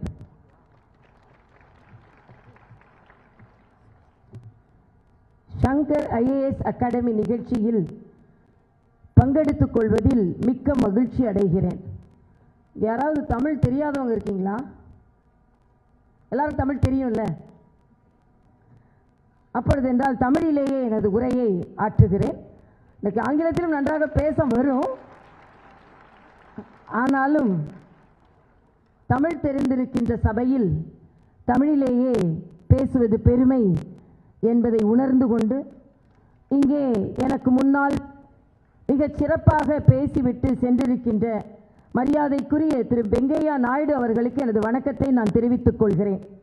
நெடுநாள் கழித்து அவரை நான் நிகழ்ச்சியில் பார்க்கிறேன். ஆனால் அவர் அகில பாரத தலைவராக இருந்து நான் பாரதிய ஜனதா கட்சியில் பணியாற்றி கொண்டிருக்கும் பொழுது அவரது ஏறக்குறைய அத்தனை சொற்பொழிவுகளையும் நான் தான் மொழிபெயர்த்தேன். அதில் அதிகமாக மொழிபெயர்த்தவள் என்ற வகையில் நான் பெருமை கொள்கிறேன். அதே போல இங்கே மரியாதைக்குரிய திரு முன்னாள் கேரள ஆளுநர் திரு சதாசிவம் அவர்கள் மிகச் சிறப்பாக அவர்களது அனுபவத்தை எடுத்து சொன்னார்கள். இங்கே பேசுவதற்கு மிகுந்த தகுதியான நபராக அவர் இருந்தார். ஏனென்றால் உங்களுக்கு இன்று ஒரு சொற்பொழிவு மாதிரி இல்லாமல் ஒரு வகுப்பே எடுத்து விட்டார். அந்த வகையில் உங்களுக்கெல்லாம் மகிழ்ச்சியாக இருந்திருக்கும். எனக்கு அவரது வாழ்த்துக்களை நான் தெரிவித்துக் கொள்கிறேன்.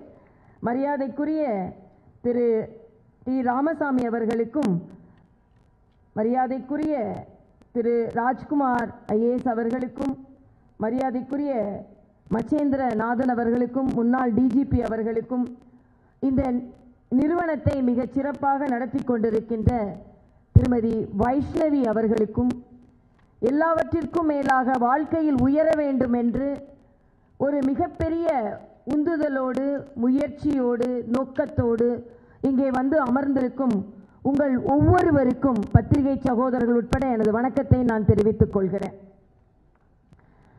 இங்கே நான் யாராக பேசுவது என்று எனக்கு ஒரு குழப்பம் இருக்கிறது. வைஷ்ணவி அவர்கள் என்னை வந்து அழைத்த போது சற்று காலதாமதமாகிவிட்டது. ஏனென்றால் இங்கே எங்கேயுமே எனது பெயர் இருந்திருக்காது அழைப்பிதழில். ஆனால் பெயர் இல்லை என்றால் நான் வரமாட்டேன் என்று சொல்லும் தரம் ரகம் நான் அல்ல. அதனால் நான் வரவில்லை என்றால் மேடையில் பெண்களுக்கான பிரதிநிதித்துவமே இருந்திருக்காது. ஆக பெண்களுக்கான பிரதிநிதித்துவம் கொடுப்பதற்காகவாவது நான் வந்தேன் என்ற வகையில் நான் எனது மகிழ்ச்சியை நான் தெரிவித்துக் கொள்கிறேன். இல்லை என்றால் ஒரு முன்னாள் ஆளுநர் ஆணாக இருக்கும் பொழுது ஒரு முன்னாள் ஆளுநர் பெண்ணாகவும் இருக்க முடியும் என்பதை அங்கே முன்னாள் துணை குடியரசுத் தலைவருக்கு பக்கத்தில் அமர்ந்து அதை சொல்வதில் நான் பெருமை அடைகிறேன். ஏன் நான் யாராக பேச வேண்டும் என்று ஒரு சந்தேகம் எனக்கு வந்ததென்றால், நான் ஒரு மருத்துவர், ஒரு அரசியல்வாதி, ஒரு சமூகவாதி, ஒரு குடும்ப தலைவி, இதற்கு மேல் தெலுங்கானாவில் ஆளுநர், புதுவையின் துணைநிலை ஆளுநர். ஆக நீங்களோ படிப்பது ஐஏஎஸ். ஆனால் ஆளுநராக இங்கே பேசக்கூடாது என்று நினைத்திருந்து, ஆனால் மரியாதைக்குரிய முன்னாள் கேரள ஆளுநர் அவர்கள் ஆளுநராகவும் அதற்கு பின்பு அவர்கள் தலைமை நீதிபதியாகவும் இருந்து அவர்கள் தனது அனுபவத்தை சொன்னதனால் ஆளுநராகவும் சில அனுபவங்கள், ஏன்னா அதுவும் அட்மினிஸ்ட்ரேட்டிவ் தான். அதுவும் குறிப்பாக நான் மரியாதைக்குரிய பாரத பிரதமருக்கு எனது நன்றியை தெரிவித்துக் கொள்வேன். ஏனென்றால் எனக்கு அட்மினிஸ்ட்ரேட்டிவ் கெப்பாசிட்டி முழுவதுமாக அந்த எக்ஸ்பீரியன்ஸ் வந்தது எனது துணைநிலை ஆளுநராக நான் புதுவையில் பணியாற்றி கொண்டிருக்கும் பொழுது. எதற்குமே ஒரு துணிச்சல் வேண்டும். எந்த ஒரு பொறுப்பு வந்தாலும் அந்த பொறுப்பை நம்மால் சரியாக நிர்வகிக்க முடியும் என்ற ஒரு ஆளுமை வேண்டும். அந்த தன்னம்பிக்கை இருந்தால் அது எந்தவித பதவியாக இருந்தாலும் அதில் நீங்கள் உயர உயர உயர செல்ல முடியும் என்பதைத்தான் நான் இங்கே வலியுறுத்துகிறேன். எந்த பதவியாக இருந்தாலும் முதலில் தன்னம்பிக்கை வேண்டும், என்னால் இதை செய்து முடிக்க முடியும் என்று. இதில் முன்னாள் கேரள ஆளுநர் அவர்கள் ஒன்றை சொன்னார்கள், அரசாங்கத்திற்கும் அவருக்கும் நல்ல உறவு இருந்தது என்று. நாங்கள் இந்த இடத்தில் அப்படிப்பட்ட உறவு இல்லை. அதனால் உறவு இல்லை என்றதுக்கு நாங்கள் காரணம் அல்ல, அங்கே முதலமைச்சர்களும் அதற்கு காரணமாக இருந்திருக்கிறார்கள் என்பதை நான் இங்கே பதிவு செய்வதற்காகத்தான் நான் இங்கே இதை சொல்கிறேன். ஏனென்றால் கேரளாவில் article 167 of the constitution says whenever it is mandatory, whenever it is possible, whenever it is needed, the chief minister should come and meet the governor. But நான் தெலுங்கானா ஆளுநர், பெருமை மிகு அந்த பதவியை இரண்டாவது முதல் பெண் ஆளுநராக அங்கே பதவியேற்கிறேன். ஆனால் முதலமைச்சர் ராஜ்பவனிற்கு வந்து 10 மாதம் ஆனது. ஆக முதலமைச்சர்கள் அப்படி நடந்து கொண்டால் ஆளுநர்கள் எப்படி நடந்து கொள்ள வேண்டும் என்று கான்ஸ்டிடியூஷன் இனிமேல் தான் சொல்ல வேண்டும் என்று நான் நினைக்கிறேன். அது மட்டுமல்ல, பேச்சுரிமை பற்றி நாம் சொல்கிறோம், ஆனால் ஆளுநருக்கு அங்கே ஆளுநர் உரை அளிக்கப்படவில்லை. அதே போல நாம் குடியரசுத் தலைவராக குடியரசில் ஆளுநர் கொடியேற்ற வேண்டும், அதற்கு பரேடு நடத்த வேண்டும், அந்த உரிமை அங்கே கொடுக்கப்படவில்லை. அதனால் சில இடங்களில் ஆளுநராக எதிர்க்கட்சியை சார்ந்தவர்கள் ஆளுகின்ற இடங்களில் ஆளுநராக பணி செய்வதும் அவ்வளவு சுலபமாக இருந்தது இல்லை என்பதையும் நான் இங்கே பதிவு செய்கிறேன். இன்னொன்று நான் நினைப்பது உண்டு, ஒருவேளை பெண் ஆளுநராக இருந்தால் அவர்களால் உள்ளுர ஒப்புக்கொள்ள முடியவில்லையோ என்ற சந்தேகம் கூட எனக்கு வந்தது. ஆனால் எந்த நேரத்திலும் எனது தகுதியையோ எனது உரிமையையோ நான் விட்டு கொடுத்ததில்லை என்பதையும், ஒரு பெண் என்பதனால் யாரையும் சாதாரணமாக நினைத்துவிடக் கூடாது இந்த அரசியலமைப்பு என்பதையும் தெளிவாக நான் இங்கே சொல்கிறேன். அதனால் நாம் நமது உரிமையில், நாம் நமது கடமையில் சரியாக இருக்க வேண்டும். எது எப்படி இருந்தாலும் அவை மக்களுக்கானது தான். நீங்கள் இன்று ஐஏஎஸ், ஐபிஎஸ், ஐஎஃப்எஸ் அதிகாரிகளாக நீங்கள் வரலாம், ஆனால் எல்லாவற்றுமே ஒற்றை நோக்கம் மக்களாகத்தான் இருக்க வேண்டும். நான் புதுவையின் துணைநிலை ஆளுநராக இருக்கும்பொழுது கரோனா உச்சத்தில் இருந்தது. என்ன பிரச்சனைனா, நான் ஒரு மருத்துவராகவும் இருந்தேன், ஒரு அரசியல்வாதியாகவும் இருந்திருக்கிறேன். அதனால் கரோனா உச்சத்தில் இருக்கும் பொழுது அங்கே உள்ள சில அட்மினிஸ்ட்ரேட்டிவ் ப்ரொசீஜர்ஸை நாங்கள் கொண்டு வந்ததனால் நான் பெருமையாக சொல்வேன், தமிழகத்தை விட புதுச்சேரியில் கரோனா சரியாக கட்டுப்படுத்தப்பட்டது என்பதை நான் சொல்வேன். இதில் தமிழக அரசு கோபித்துக் கொண்டால் கூட எனக்கு கவலை இல்லை. ஏனென்றால் தடுப்பூசியாக இருக்கட்டும், மாஸ் கம்ப்ளையன்ஸ் என்று சொல்லுகின்ற ஒரு மருத்துவரே ஒரு ஆளுநராக இருந்ததனால் அதனால் பல முயற்சிகளை மேற்கொள்ள முடிந்தது. நான் ஏன் இதை சொல்கிறேன் என்றால், நாம் எந்த துறையில் இருந்தாலும் அதில் ஒரு இன்னோவேட்டிவ் ப்ரொசீஜர் இருக்கணும். பல்ஸ் ஆக்சிமீட்டர் பேங்க் அப்படின்னு நீங்கள் கேள்விப்பட்டிருக்க மாட்டீங்க, ஆக்சிஜனேட்டர் பேங்க் அப்படின்னு நீங்கள் கேள்விப்பட்டிருக்க மாட்டீங்க. ஏனென்றால் பல்ஸ் ஆக்சிமீட்டர்னா 2500 ரூபா அதோட விலை. நீங்கள் வீட்டிலேயே கரோனா நேரத்தில் ட்ரீட்மெண்ட் எடுத்துக்கொள்ளுங்கன்னு சொல்லும் பொழுது கலெக்டர்ஸ் எல்லாம் அந்த லாக்டவுன்ஸை மிக அழகாக அவர்கள் எல்லாம், ஏன்னா நீங்கள் அதை துறையை நோக்கி சென்று கொண்டிருப்பதால் நீங்கள் எல்லாம் அதில் உறுதியாக இருக்க வேண்டும். அரசாங்கம் என்ன சொல்கிறதோ அதை கடைபிடிப்பதில் உறுதியாக இருக்க வேண்டும். ஆனால் அதே நேரத்தில் ஒரு மனிதாபிமானம் என்று உள்ளே வரும்பொழுது சில அசைவுகளை அசைந்து கொடுக்க வேண்டிய சூழ்நிலை வந்து விடுகிறது. அதனால் இந்த பல்ஸ் ஆக்சிமீட்டர் நாங்கள் பேங்க்னு வச்சு அதை வீடு வீடாக கொடுத்து அவர்களுக்கு இந்த ஆக்சிஜனை எப்படி நிர்ணயம் செய்ய வேண்டும் என்று பார்த்து அதன் மூலம் ஏழைகள் கூட சரியான சிகிச்சையை செய்ய முடியும் என்பதை புதுவையில் துணைநிலை ஆளுநராக ஒரு மருத்துவர் இருந்ததனால் அதை நான் நிர்ணயம் செய்தேன். ஏன் இதை சொல்றேன்னா, நீங்க பல்ஸ் ஆக்சிமீட்டர் பாருங்க, ஆக்சிஜனை நீங்க என்னன்னு சொல்லுங்கன்னு சொன்னா அவங்களால முடியாது. என்னென்றால் அவங்களால அந்த பணம் கொடுத்து வாங்க முடியாது. அதனால் தான் நான் சொல்கிறேன், நீங்கள் அட்மினிஸ்ட்ரேஷன்ல இருந்தா கூட சில நேரங்களில் பியூரோக்ரஸின்னு மரியாதைக்குரிய முன்னாள் ஆளுநர் மிக அழகாக சொன்னார்கள். நாங்கள் கூட சில நினைப்பது உண்டு, வெட்டு ஒன்று துண்டு ரெண்டா நிற்பாங்க. இல்லை, இதுல மக்களின் பிரச்சனை இவ்வளவு இருக்கிறது என்றால் அதில் சில நேரம் சிந்திக்க மறுப்பார்கள். ஆனால் அவர்களையும் அதில் சிந்திக்க வைத்து, இல்லை இது மக்கள் சார்ந்ததுதான், எந்த துறையாக இருந்தாலும் எந்த சட்டமாக இருந்தாலும் கடைசியில் பலன் பெறுபவர்கள் மக்களாக இருக்க வேண்டும் என்ற ஒற்றை நோக்குத்தான் எல்லோருக்கும் இருக்க வேண்டும்.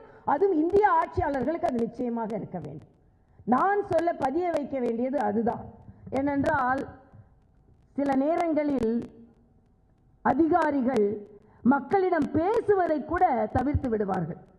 பேசுவது ஏதோ தகுதி குறைவு என்று நினைத்து விடுவார்கள். அப்படி இல்லாமல் அவர்களோடு பேச வேண்டும், அவர்களோடு அவர்களாக இருக்க வேண்டும் என்ற கோரிக்கையை தான் நான் வருங்காலத்தில் நீங்கள் பின்பற்ற வேண்டும். ஏனென்றால் நான் புதுவையின் துணைநிலை ஆளுநராக இருக்கும் பொழுது ஒவ்வொரு 15ஆம் தேதியும் எல்லா ஐஏஎஸ் ஆஃபீஸர்ஸும் எல்லா கலெக்டர்ஸும் மக்களை நிச்சயமாக சந்திக்க வேண்டும் என்று ஒரு சட்டம் போட்டதனால் மிகப்பெரிய மாற்றத்தை அங்கே கொண்டு வர முடிந்தது.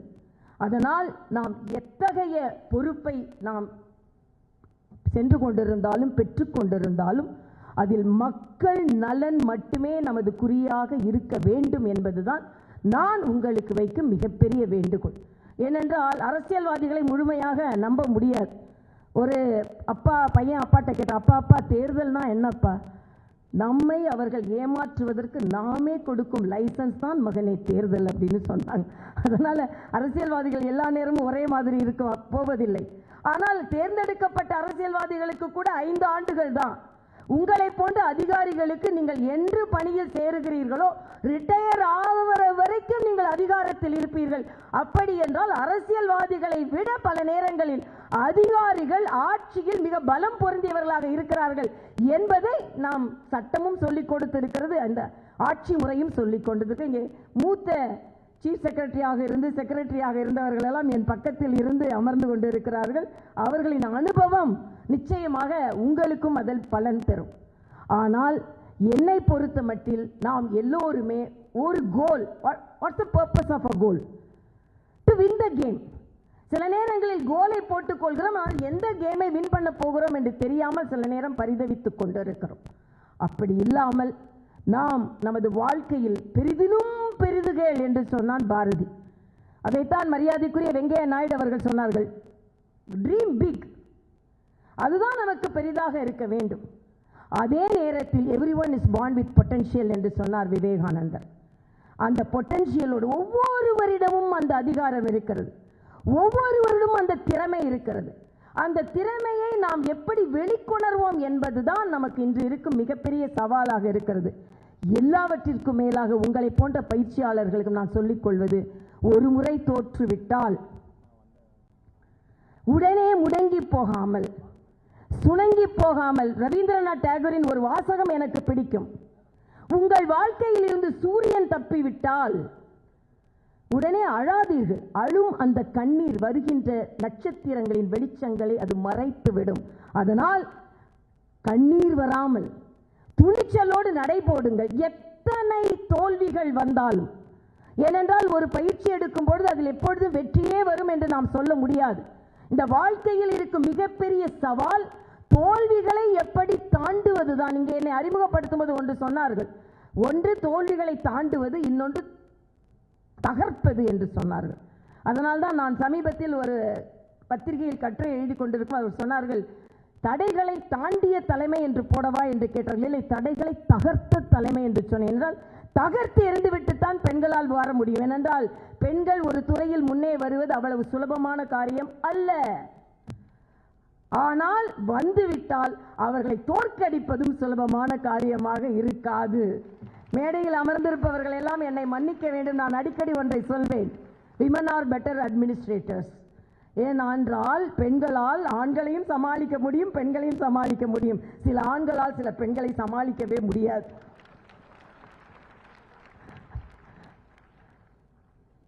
இது யதார்த்தமான உண்மை. நான் 2 மாநிலங்களை 3 வருடம் புதுச்சேரியிலும் 4.5 வருடம் தெலுங்கானாவிலும் ஆளுநராக இருந்தால் சும்மா இல்லை. அதில் உள்ள திறமை, அதில் உள்ள பொறுப்பு, எந்த அளவிற்கு அதை கொண்டு வருகிறோம் என்று.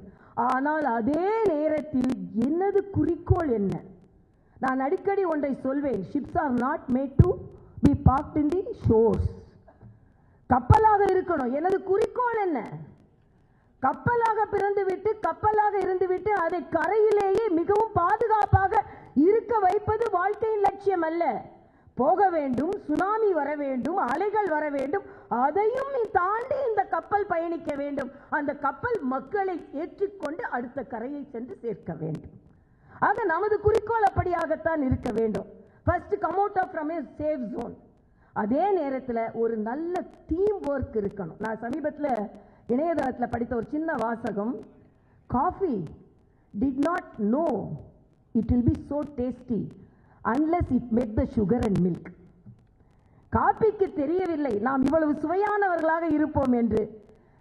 பாலையும் சர்க்கரையையும் சேர்த்த பின்புதான் நாம் இவ்வளவு சுவையாக மாறுவோம் என்று காப்பிக்கு தெரிந்ததா. இது ஒரு சின்ன பிரேஸா இருந்தா கூட நம்மோடு எப்படி நல்லவர்களை இணைத்து கொண்டு ஒரு குழுவாக நம்மால் பயணிக்கும் பொழுது நம்மால் சிறப்பாக வெற்றி பெற முடியும் என்று சொல்லி நான் அதிக நேரம் எடுத்துக்கொள்ள விரும்பவில்லை. ஆனால் தன்னம்பிக்கையோடு நடைபோடுங்கள், தடைகளை தகர்த்து எறியுங்கள். அதே நேரத்தில் ஒரே ஒரு சின்ன கதை, பயிற்சி என்றால் என்பதை மிக சுருக்கமாக சொல்லி, எதையும் சாதிக்கும் திறமை, எதையும் எதிர்கொள்ளும் வலிமை எப்பொழுது வருகிறது என்றால் அனுபவத்தினால் வருகிறது. அந்த அனுபவத்தை எவ்வளவு பெறுகிறோமோ அந்த அளவிற்கு நாம் வெற்றி பெற முடியும். அதனால்தான் கவிஞர் கண்ணதாசன் ஒருவர் கேட்பார், கல்வி என்றால் யாதனு கேட்டேன், கற்றுப்பாரன இறைவன் சொன்னான். இறைவனை பார்க்கிறாரு. ஏன் இந்த அனுபவம் வேண்டும் என்றால் அது பயிற்சியினால் வரும், முயற்சியினால் வரும், படிப்பினால் வரும். அதனால் கவிஞர் கண்ணதாசன் சொல்ற, இறைவனை பார்த்து ஒருவன் கேட்டான், கல்வி என்பது யாதன கேட்டேன், கற்றுப்பாரன இறைவன் சொன்னான். திருமணம் என்பது யாதன கேட்டேன், செய்து பாரன இறைவன் சொன்னான். குழந்தை என்பது யாதன கேட்டேன், பெற்றுப்பாரன இறைவன் சொன்னான். இறைவா, எல்லாமே நானே செய்து பழகி கொண்டேன் என்றால் நீ எதற்கு என்று கேட்டான். அந்த அனுபவம் தான் நான் தான் என்றான் இறைவன். ஆக அதுதான் அனுபவம். ஆக எல்லாவற்றையுமே பயிற்சி செய்து முயற்சி செய்தால்தான் இறைவனும் நமக்கு வசப்படுவான். ஒரு ஞானி இருந்தார், ஒரு அரசன் வந்தான் அவனிடம். அந்த ஞானி சேவல் சண்டையை பழக்குபவர். இந்த அரசனுக்கு காக் ஃபைட்னு சொல்றோம் இல்லையா, அந்த சேவல் சண்டையை தனது சேவலை பழக்குவதற்காக கொண்டு செல்கிறார். அங்கே சென்று சேவல் சண்டைக்கு பயிற்சி என்றால் என்ன, அதுவும் வைஷ்ணவி போன்றவர்கள் கொடுக்கின்ற பயிற்சி என்றால் என்ன, உங்களை எவ்வளவு தன்னம்பிக்கையாளர்களாக மாற்றுகிறார்கள் என்பதற்கு இந்த சின்ன கதை. அந்த சேவலை கொண்டு அந்த ஞானியிடம் கொண்டு கொடுக்கிறார். அந்த சேவலை கொண்டு ஞானியிடம் கொடுத்து சொன்னார், என் சேவலை சண்டைக்கு நல்லா பழக்குங்க அப்படின்னு சொல்றார். ஒரு மாதம் கழித்து அந்த ஞானி அந்த அரசன் ஞானியிடம் வருகிறான். அந்த சேவல் போய்கொண்டே இருக்கிறது. தூரத்தில் எங்கோ சேவல் சண்டை நடக்கிறது. இந்த சேவல் உடனே தனது இறகுகளை விரித்து கொண்டு பறக்கிறது.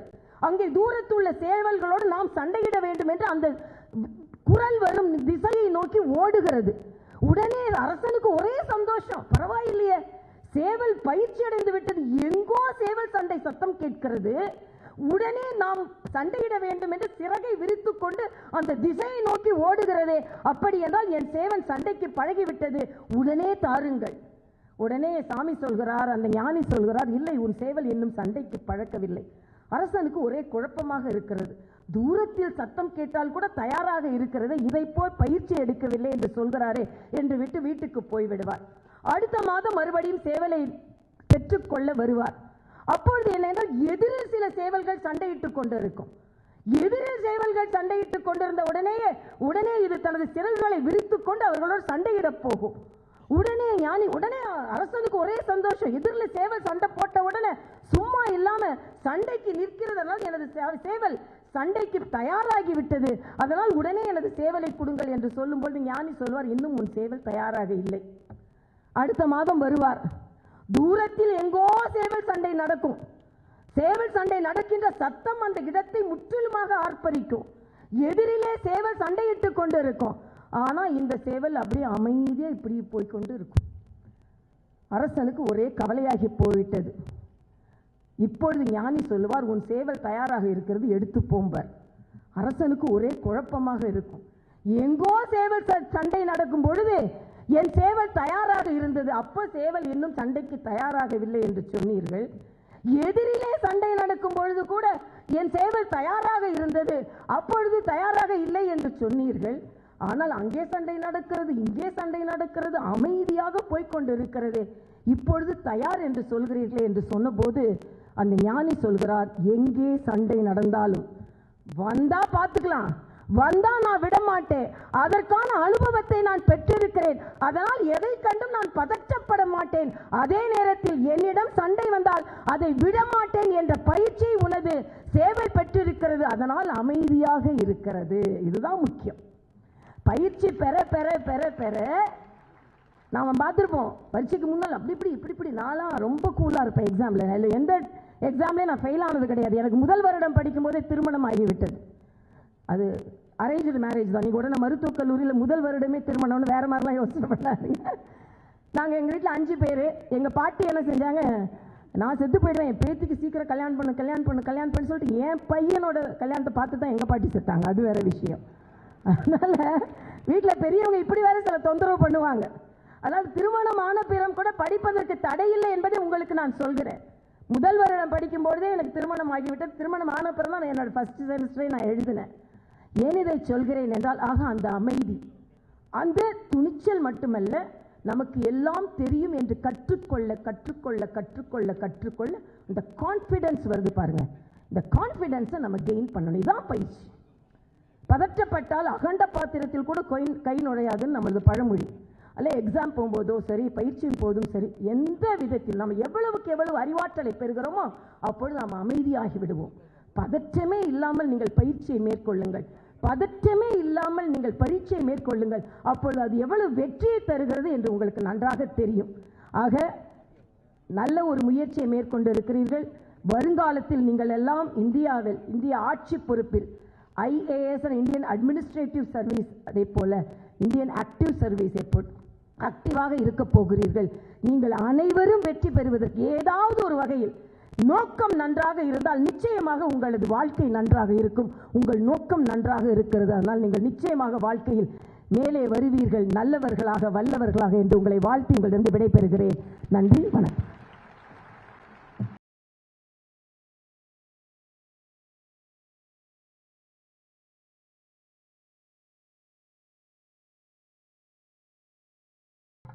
The very proof a woman can handle everything and everyone at once and be very good at all those challenges and be cool about it. Thank you, ma'am. We feel empowered and great through your words. இந்தியாவே 33% என்று பேசிக் கொண்டிருக்கும் பொழுது ஒரே ஒரு சதவீதம் மேடையில் இடம் கொடுத்தாலும் 100% அதை எப்படி முழுமையாக பயன்படுத்திக் கொள்ள வேண்டும் என்பதை முன்னுதாரணமாக காட்டி சென்ற நமது மேதகு முன்னாள் ஆளுநர் அவர்களுக்கு மிக்க நன்றி. அறிவியலாளராய் திகழ்ந்து அதிகாரியாய் மாறியவர், அறிவியல் தொழில்நுட்பத்துறையின் அடிநாதமாய் விளங்கியவர். அப்துல் கலாமை போன்றே அடிமட்டத்திலிருந்து அறிவியலில் மேல் வந்து அதற்கு பின் நாட்டின் அதிகாரியாக சேவை செய்தவர். பத்மபூஷன், பத்மஸ்ரீ என பல விருதுகள் வாங்கிய பல்துறை வல்லுனர். நமது கௌரவ விருந்தினர் முனைவர் டாக்டர் பி. ராமசாமி அவர்களை பற்றிய சிறு குறிப்பு. Whenever you ask a child what you want to become, most of the times the answer is, I want to be a scientist. And here I feel great to introduce such a guest who has made the dreams come real. Dr. T. Ramasamy, a remarkable scientist and leader who has made outstanding contributions to science and technology in India. Looking into his interesting educational background, he carried out postdoctoral research in energy from the prestigious Ames Laboratory, Iowa State University, USA. He further advanced his academic pursuits by studying electron transport phenomena at Wayne State University, Detroit. Additionally, he served as a visiting fellow at the University of Newcastle, further enriching his global academic experience. He has dedicated his life to research and innovation. He served as India's former Science and Technology Secretary, leading many important projects to advance scientific research in the country. Prior to that, he was the director of Central Leather Research Institute in Chennai, where his work brought global recognition to India's leather research. He is not just known as a brilliant scientist, but he is also equally a genius innovator. He holds 37 patents, of which 12 have been successfully commercialized. He has authored more than 220 publications, 8 chapters in books, and numerous journal articles. His dedication to research and his profound contribution in his domain and his achievements inspire us all to work hard, stay curious, and strive for excellence in everything we do. Please join me in giving a big round of applause to welcome our esteemed guest of honor, Dr. Ramasamy. Welcome, sir.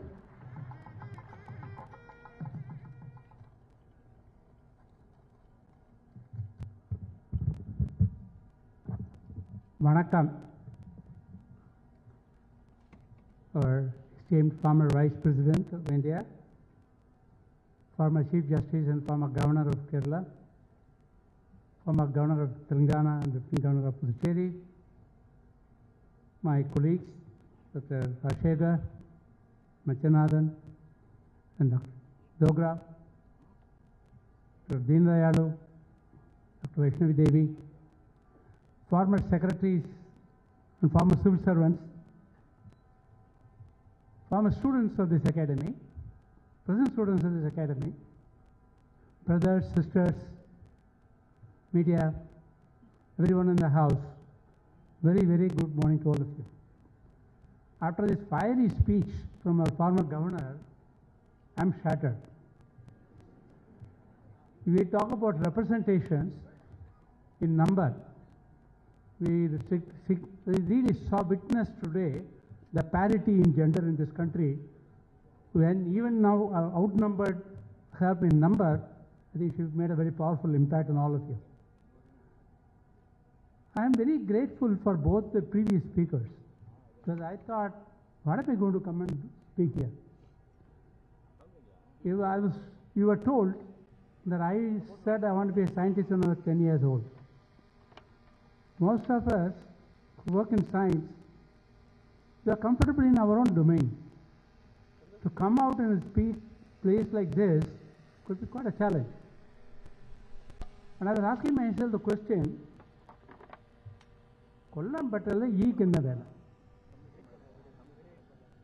there is no work for fly in a speedy shop. But then, both my previous speakers brought about their experience in life. Of course, the former governor said, கடவுளுக்கே திருமணம் செஞ்சு பாருங்க. நான் கடவுளை பார்க்கல, I never married. Therefore, I am not going to talk about that kind of experience, but experience being part of something. And that's the more important part.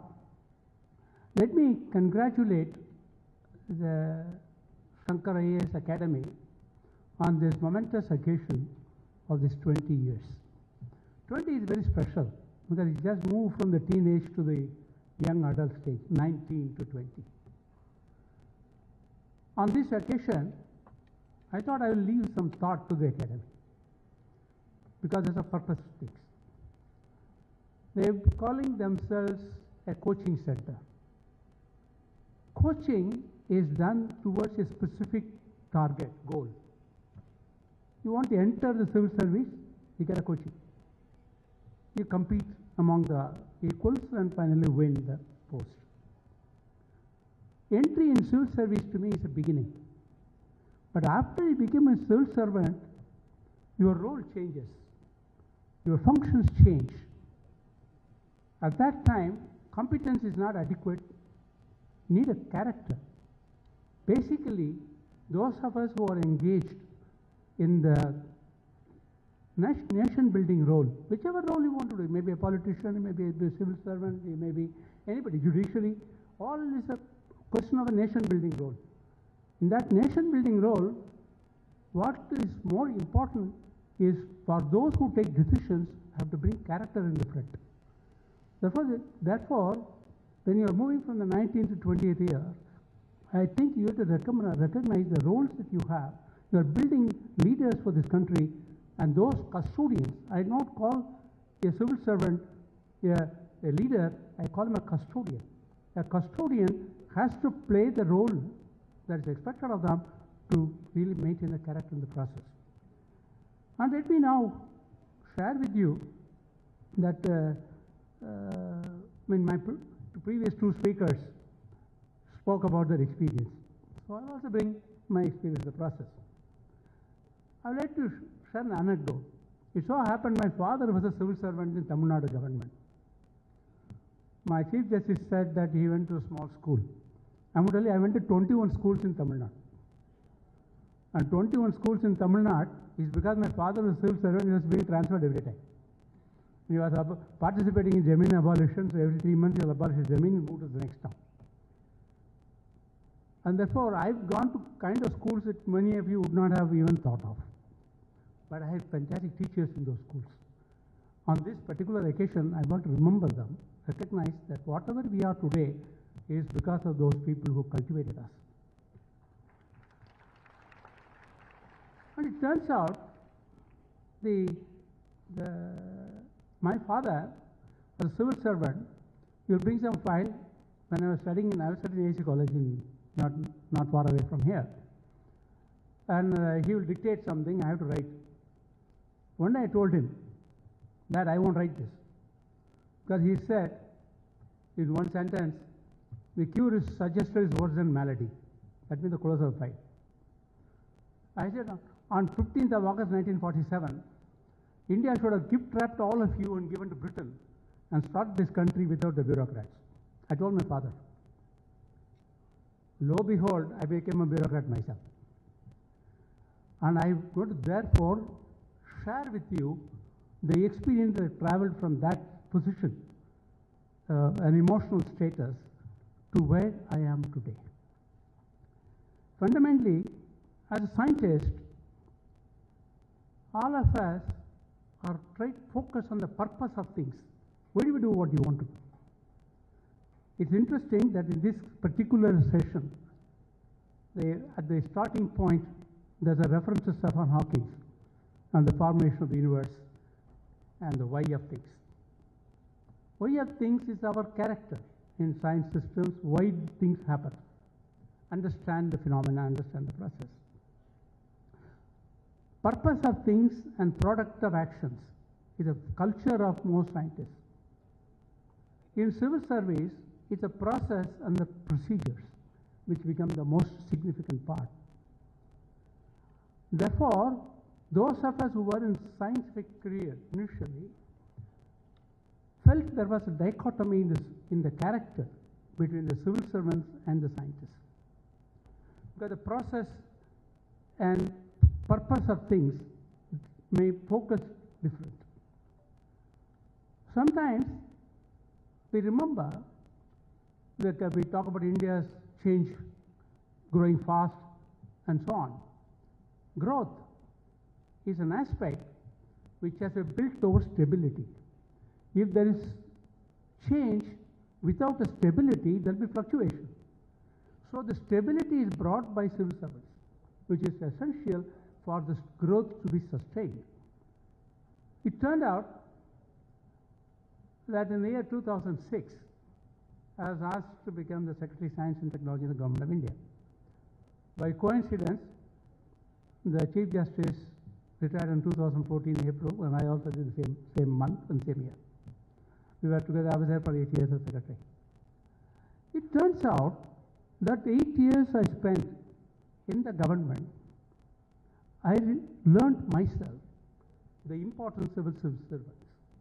Therefore, I'm going to speak to you about the role that many of you will play after entering into civil service is crucial. It turns out the growth process science is non-linearity. A scientist the same way 2 days together, that person is not good for science. You have to think differently. But for running a country, you need to have stability and there's a linearity and what we call organizational memory, institutional memories, and so on. And I joined the Department of Science, and the second day I delivered a talk to my own colleagues. It turns out in this government, in the Government of India, the Secretary of Science has to come from a science community. So this one position, you need to go through this rigmarole of being a scientist. And I said, I put up a larger world, linear world, and put a smaller world inside, non-linear world. The non-linear world is science, art, poetry, all that comes in non-linear world. I'll put medicine also in that non-linear world. And the linear world is civil justice, jurisprudence, and so on. At the interjunction, the linear, non-linear worlds, there will be interfacial tensions. And the Department of Science has to resolve that interfacial tension. And exactly that's the role that I played in the Government of India. I'd like to share with you that I had been a scientist all my life. All my life. I mean, India is the only country which has a constitution talks about scientific temper as a citizen's responsibility. And citizen's responsibility is the scientific temper. Probably it came from Buddha, but anyway, constitution picked up.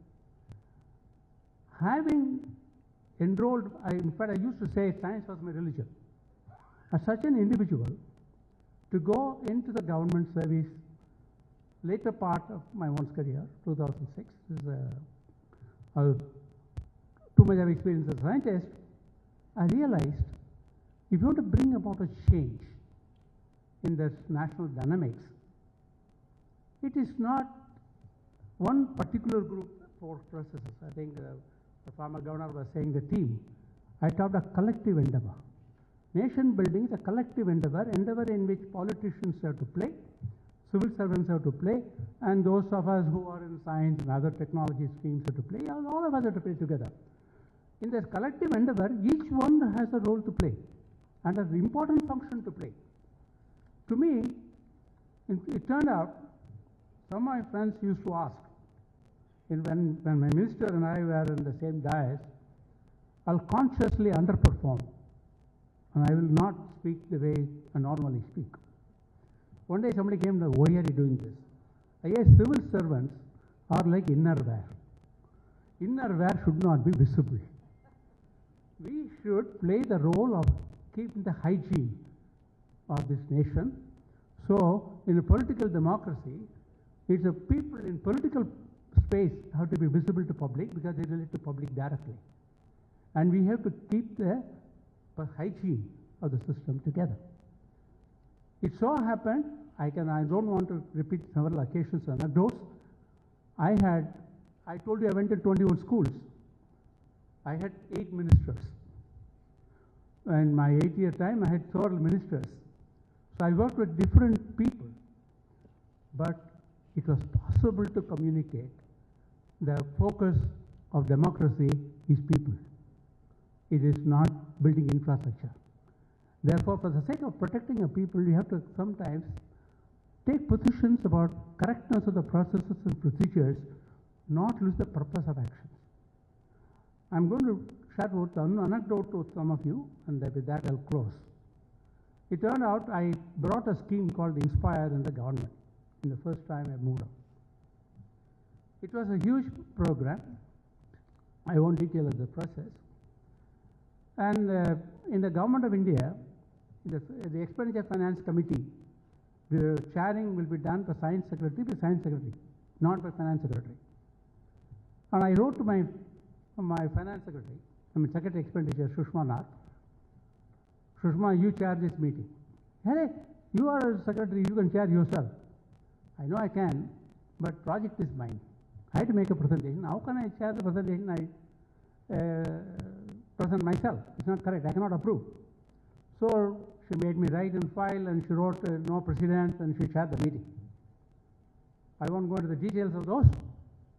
And I was making investment of 1,980 crores on that scheme, and I finished with an investment into hope, not on returns. She approved as proposed. And somebody asked, she said, the passion has left decision making in governance. Ramasamy has brought it back, I'm going to approve it. And she approved it. And believe me, we put 4,400 crores into the scheme. It benefited 27 lakh children so far in this country. Fundamentally, the reason I thought I should share this with you, in this process of changing India, I think all of us have a responsibility and function, and civil servants have even greater function of ensuring the processes adopted are correct and they are rigorous and no compromise in terms of integrity. And those things being true, I think we would have done the service part. It turns out that as someone who was by faith a scientist, I transferred my services to civil service. I did not retire as a scientist. I retired as a civil servant, And the reason I did that was I was to take a mission. I didn't want to be a beneficiary of the policy decisions I took. So I'm one of those privileged persons who never had to go through the IAS Academy of Shankar and get a lateral entry without passing any exam. But I would like to close this statement with a statement. In my entire service, the time I spent in Delhi as Secretary of Science and Technology gave me greater fulfillment because I was able to serve the country better. Thank you very much. Thank you, sir. We clearly see that you follow the path of Sir Albert Einstein. As he said, try not to become a man of success, but rather try to become a man of value. Thank you, sir, for guiding us in the path of success with values.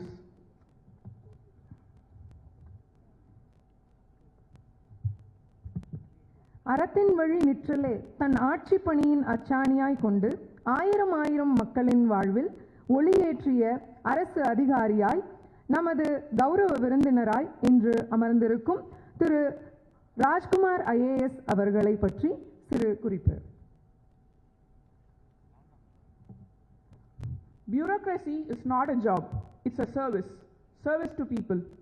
It's my honor to introduce our guest of honor, exceptional leader and visionary, Dr. G.A. Rajkumar IAS, who has dedicated his decades of distinguished service to our government of Tamil Nadu.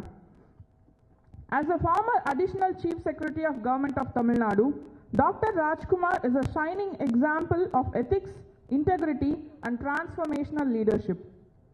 With over 35 years of experience, he has held several key positions in the government of Tamil Nadu, contributing significantly to its development.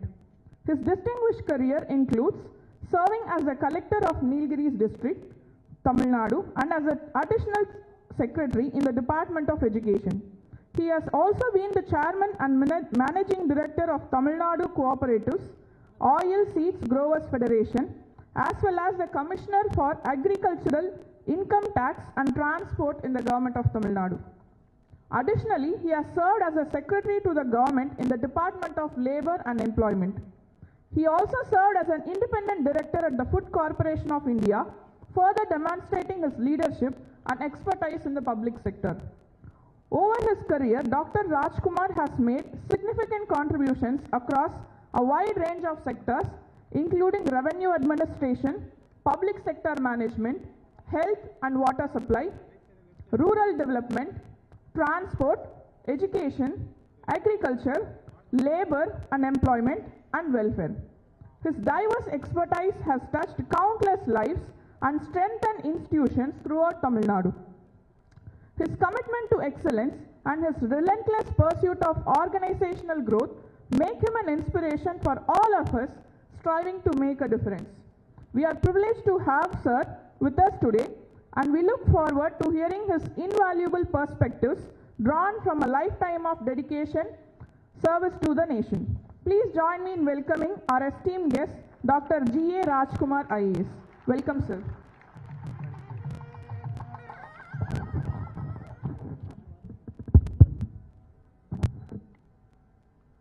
மேதகு முன்னாள் ஆளுநர் Kerala his lordship doctor Sadasivam அவர்களே, தமிழிசை சவுந்தரராஜன் மேதகு ஆளுநர் தெலங்கானா மாநிலம் அம்மையார் அவர்களே, and science and technology செயலர் மரியாதைக்குரிய ராமசாமி அவர்களே, my colleagues Machendranathan, Dogra, and Vaishnavi Madam, supported by her excellent team from the Shankar IAS Coaching Academy, and her father, a great pillar of strength to her and to the academy, Mr. Deenadayalan. எல்லோருக்கும் என்னுடைய இதயத்தான வணக்கத்தையும் தெரிவித்துக் கொள்கிறேன்.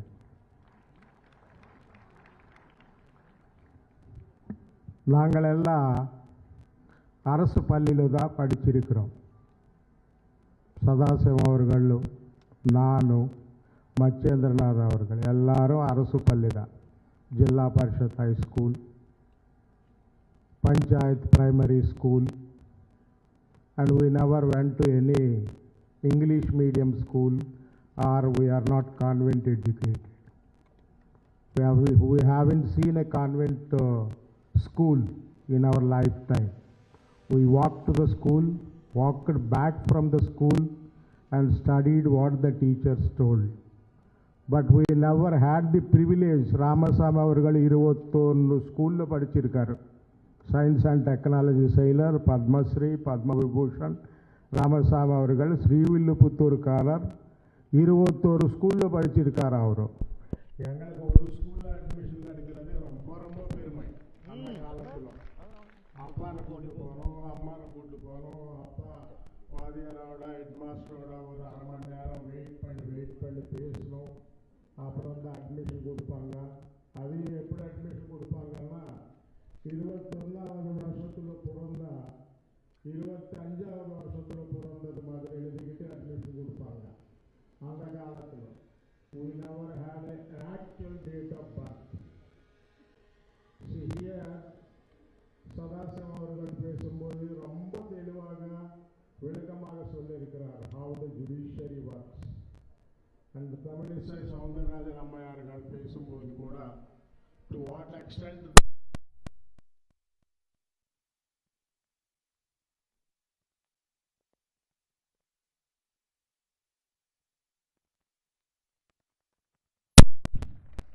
one of the best orators have seen. அவர் இன்னைக்கு கூட அந்த காலத்தில் மகளே மகளே மகளே என்று கூப்பிடுவாங்க. தமிழிசை பேரே வராது அவருக்கு.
இருப்பதுன்னு தெரியல, மனிதனே மிருகமாக மாற ஆரம்பிக்கிறான், அறுவாள் கைக்கு வந்ததுக்கப்புறம் எப்படி வேணாலும் வெட்டுறாங்க. இதெல்லாம் பார்த்தீங்கன்னா சமூக சீர்கேடுகள் வந்து அவ்வளோ விஷயம் ஒன்றா சேர்ந்து அவ்வளோ விஷயம் ஒன்றா இருக்குது. ஆனால் நான் சகோதரிக்கு என்ன சொல்கிறது எனக்கு தெரியல. ஐடியில் இருக்கிறாங்க, கோயம்புத்தூரில் இருக்கிறாங்க, குழந்தைங்க இருக்கிறாங்க. ஒரே ஒரு 4 ஊருக்கு அப்படி தாங்க போவோம். விசேஷமாக ஊருக்கு போவோம், அப்பா அம்மாவோட தோட்டத்தில் இருப்போம், காலையில் கிளம்பி வருவோம். எல்லோரும் வர்றதாங்க. வந்து ஏற்றுக்கொள்ள முடியாத ஒரு யாரும் தெரியுங்க. ஐயா வந்து எப்பவும் போல ஒரு கிராமத்தில் இருக்கிறவங்க எப்படி இருப்பாங்களோ, ஒரு வில்லேஜ் ஒரு விவசாயி எப்படி இருப்பாங்களோ அப்படித்தான் வளர்வாங்க. இது எப்படி படிப்பு காவல்துறை நம்ம தவறு சொல்றது அவங்களும் வந்து உழைப்புங்கிறது 7 டீம் போட்டு 16 டீம் அதிகப்படுத்திருக்காங்க. அவங்களும் அதிகப்படுத்திட்டே தான் இருக்காங்க. அவங்களும் அதிகப்படுத்தி பண்ணி போயிட்டே தான் இருக்கு, வந்துட்டே தான் இருக்காங்க. ஆமாங்க. காலையில் வரைக்கும் அவங்க என்ன வலி அனுபவிச்சாங்கன்னா அந்த ஆண்டவனுக்கு தான் தெரியும். அந்த வலி என்னன்னு அவனுக்கு தெரியணும். பண்ணினவனுக்கு கண்டிப்பாக அந்த வலிங்கிறது ஒரு உயிரோட வலி என்னங்கிறது அவனுக்கு புரியணும். அவனை பிடிச்சி கண்டிப்பாக அவனை பிடிக்கணும். பிடிக்காமல் இந்த கேஸை வந்து விடக்கூடாதுங்க. எத்தனை நாள் ஆனாலும் விடக்கூடாது. யார் செஞ்சாங்களோ பிடிச்சாதான் ஏரியாவில் எல்லாருக்கும் ஒரு நம்பிக்கை இருக்குங்க. சரி இப்படிதான் நடந்திருக்கு என்ன அப்படிங்கிறது எல்லாருக்குமே ஒரு மனசுல மாற்று கருத்து இல்லை. நான் வந்துங்க காவல்துறை இருந்தனால நான் சொல்கிறேன்க்கா, தமிழ்நாடு காவல்துறை சிறந்த ஒரு காவல்துறை, நல்லா பண்ணுறாங்க, எல்லாம் இருக்குது. பட் ஒரு லெவலுக்கு மேலே ஒர்க் பண்ணுறாங்க. ஒரு லெவலுக்கு மேலே ஒரு ஸ்பெஷலைஸ்ட் போலீஸ் வர வேண்டிய கட்டாயம் இருக்கா. இன்றைக்கி வந்து ஏன்னா சிபிஐ வந்து சம்மந்தமாக ட்ரெயின்டு இருக்கா. அவங்க வந்து ஸ்பெஷலைஸ்ட் யூனிட், அவங்க ஒரு க்ரைம் ஃபைட்டிங் அவங்களுக்கு தெரியும். ஆனால் நாம் இன்றைக்கி முதலமைச்சர் நான் கோரிக்கை வைக்கிற பத்திரிகை நண்பர்கள் மூலமாக வெளியே பேசும்பொழுது நீங்கள் சிபிஐக்கு அனுமதி கொடுங்க. இது ஒரு ப்ரெஸ்டீஜ் இஷ்யூ கிடையாது. மாநில அரசு மத்திய அரசு என்னங்க போன உயிர் வந்து விவசாயிகள் 2 பேர், ஒரு ஐடி ஊழியர், ஒரு சாதாரண குடும்பத்தில் நடுத்தர குடும்பத்தில் இறந்துருக்கிறாங்க. அதனால் ஸ்பெஷலைஸ், ஏன்னா அவங்க வேலை இது மட்டும்தான். காவல்துறைக்கு வந்து 10,000 வேலை இருக்குங்க. லா அண்ட் ஆர்டர் பண்ணணும், பந்தோபஸ்து பண்ணணுங்க, வேறு வேலையை செய்யணும், லோக்கல் பஞ்சாயத்து பண்ணணும். அதனால் அவங்கள நான் குறைய சொல்ல விரும்பலைங்க. எஸ்பியும் 14 டீம் பண்ண எங்கேயும் நான் போட்டு பார்த்ததே இல்லைங்க. 14 டீம்ங்கிறது பெரிய லெவலில் பண்ணுறாங்க. இன்னும் அதிகப்படுத்திட்டே இருக்கிறான். செஞ்சுட்டு அவன் எங்கேயோ இருக்கான், பார்த்துட்டு இருக்கான், அமைதியாக இருக்கான், என்ன நடக்குதுன்னு கவனிக்கிறாங்க. இல்லை மூர்க்கத்தனமாக நாங்கள் இது கொடூரங்கிறது என்னன்னாங்க ஐயா, நான் ஏற்கனவே சொன்னது போல் பல கலாச்சாரங்கள் ஒன்றா சேர்ந்துருச்சுங்க. குறிப்பாக போதை கலாச்சாரம் அது வந்ததுக்கப்புறம் மனித மிருகமாக மாறிடும். மிருகமாக மானதுக்கப்புறம் வீரத்தன்மையே கிடையாது. ஒரு 8 பவுனுக்கா, ஒரு 10 பவுனுக்கா, ஒரு 15 பவுனுக்கு அது என்னமோ இருக்கட்டும். அது என்னவா இருந்தாலும், ஏன்னா குடும்பத்தை பற்றி நான் அங்கிருந்தே நான் ஃபோன் பண்ணுங்க. ஏன்னா முந்தானே தான் வந்தனுங்க. சொல்ல மாதிரி சொன்னாங்க, இல்லைங்கன்னா கோயில் தர்மகர்த்தாவாக இருந்தாங்க, அருமையான குடும்பம், லோக்கலில் வந்து ஒரு பாரம்பரியமான குடும்பம், எல்லாருக்கிட்டையும் வந்து நல்லா பழகக்கூடிய ஒரு குடும்பம் இல்லைங்களா. ஆமாம், எக்ஸ்ட்ரானரி ஃபேமிலி எல்லாரும் சொன்னது. இந்த கோயிலை தாண்டி தாங்க வரணும், அவங்க தர்மகர்த்தாவாக இருந்த இதே கோயில் தாண்டி தான் வர்றோங்க. ஊருக்காரங்கள் எல்லா கட்சியை பற்றி, ஆளுங்கட்சியாக இருக்கட்டும், எதிர்கட்சியாக இருக்கட்டும், எல்லாரும் இதை பொறுத்த வரைக்கும் ஒரே லைனில் இருக்கிறாங்க. நம்ம கண்டுபிடிச்சி ஆகணும் அப்படின்னா இந்த விஷயத்தை பொறுத்த வரைக்கும்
சப்ஜெக்ட் இது மட்டும் நான் கொஞ்சம் அப்படியே தள்ளி நான் கொஞ்சம் உள்ள போய் நான் இங்கே தான் நிற்பாங்க லைனா கொஞ்சம் உள்ள போங்க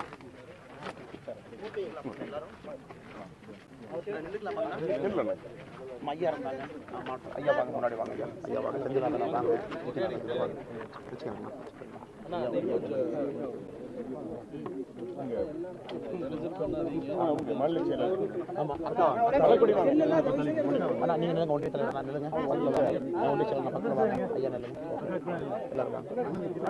தொந்தரவு பண்ணாதீங்க அண்ணா போலீஸ் தொந்தரவு பண்ணாதீங்க நம்ம ஒன்றிய செயலாளர் தொந்தரவு பண்ணாதீங்க யாருக்கு அண்ணா தொந்தரவு பண்ணாதீங்க வயசு நல்லா இருக்கீங்களா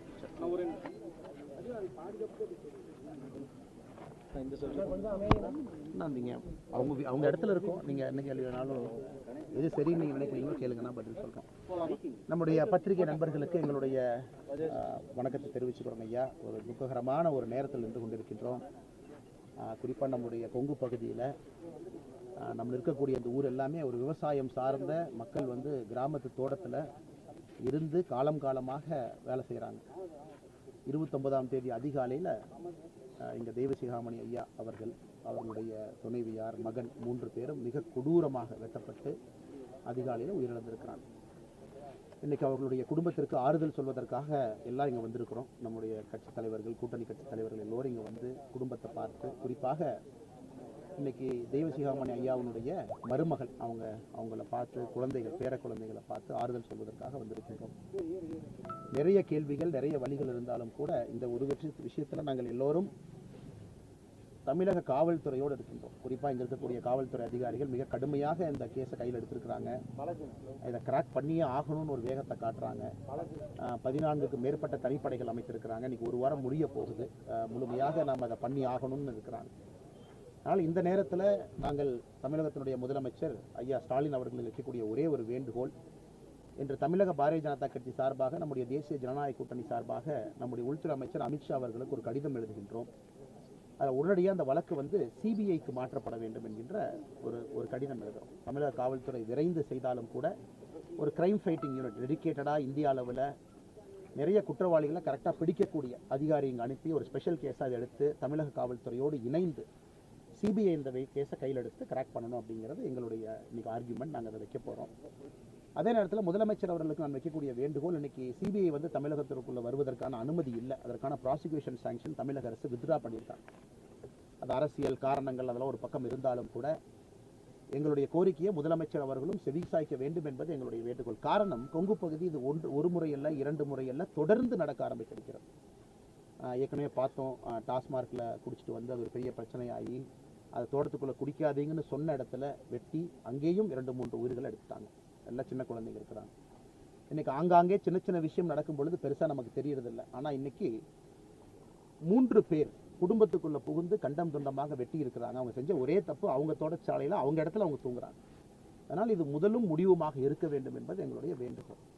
போதை கலாச்சாரம், ட்ரக்ஸு, சமூக வலைதளத்தில் ஆக்ரோஷமான ஆபாசமான பதிவுகள், வீடியோக்கள், இதெல்லாம் ஒரு தலைமுறை பார்த்து வளர்ந்து கொண்டிருக்கின்றார்கள் தமிழகத்தில். குறிப்பாக அந்த தலைமுறையினுடைய கையில் ஆயுதம் போகும் பொழுது என்ன ஆகும் என்பதற்கான விளைவு தான் நம்ம பார்த்துக்கிட்டு இருக்கோம்.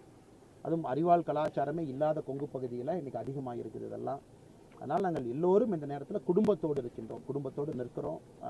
மத்திய அரசுக்கு, உள்துறை அமைச்சருக்கு சிபிஐ என்கொயரி கேட்டு எழுத போகிறோம்.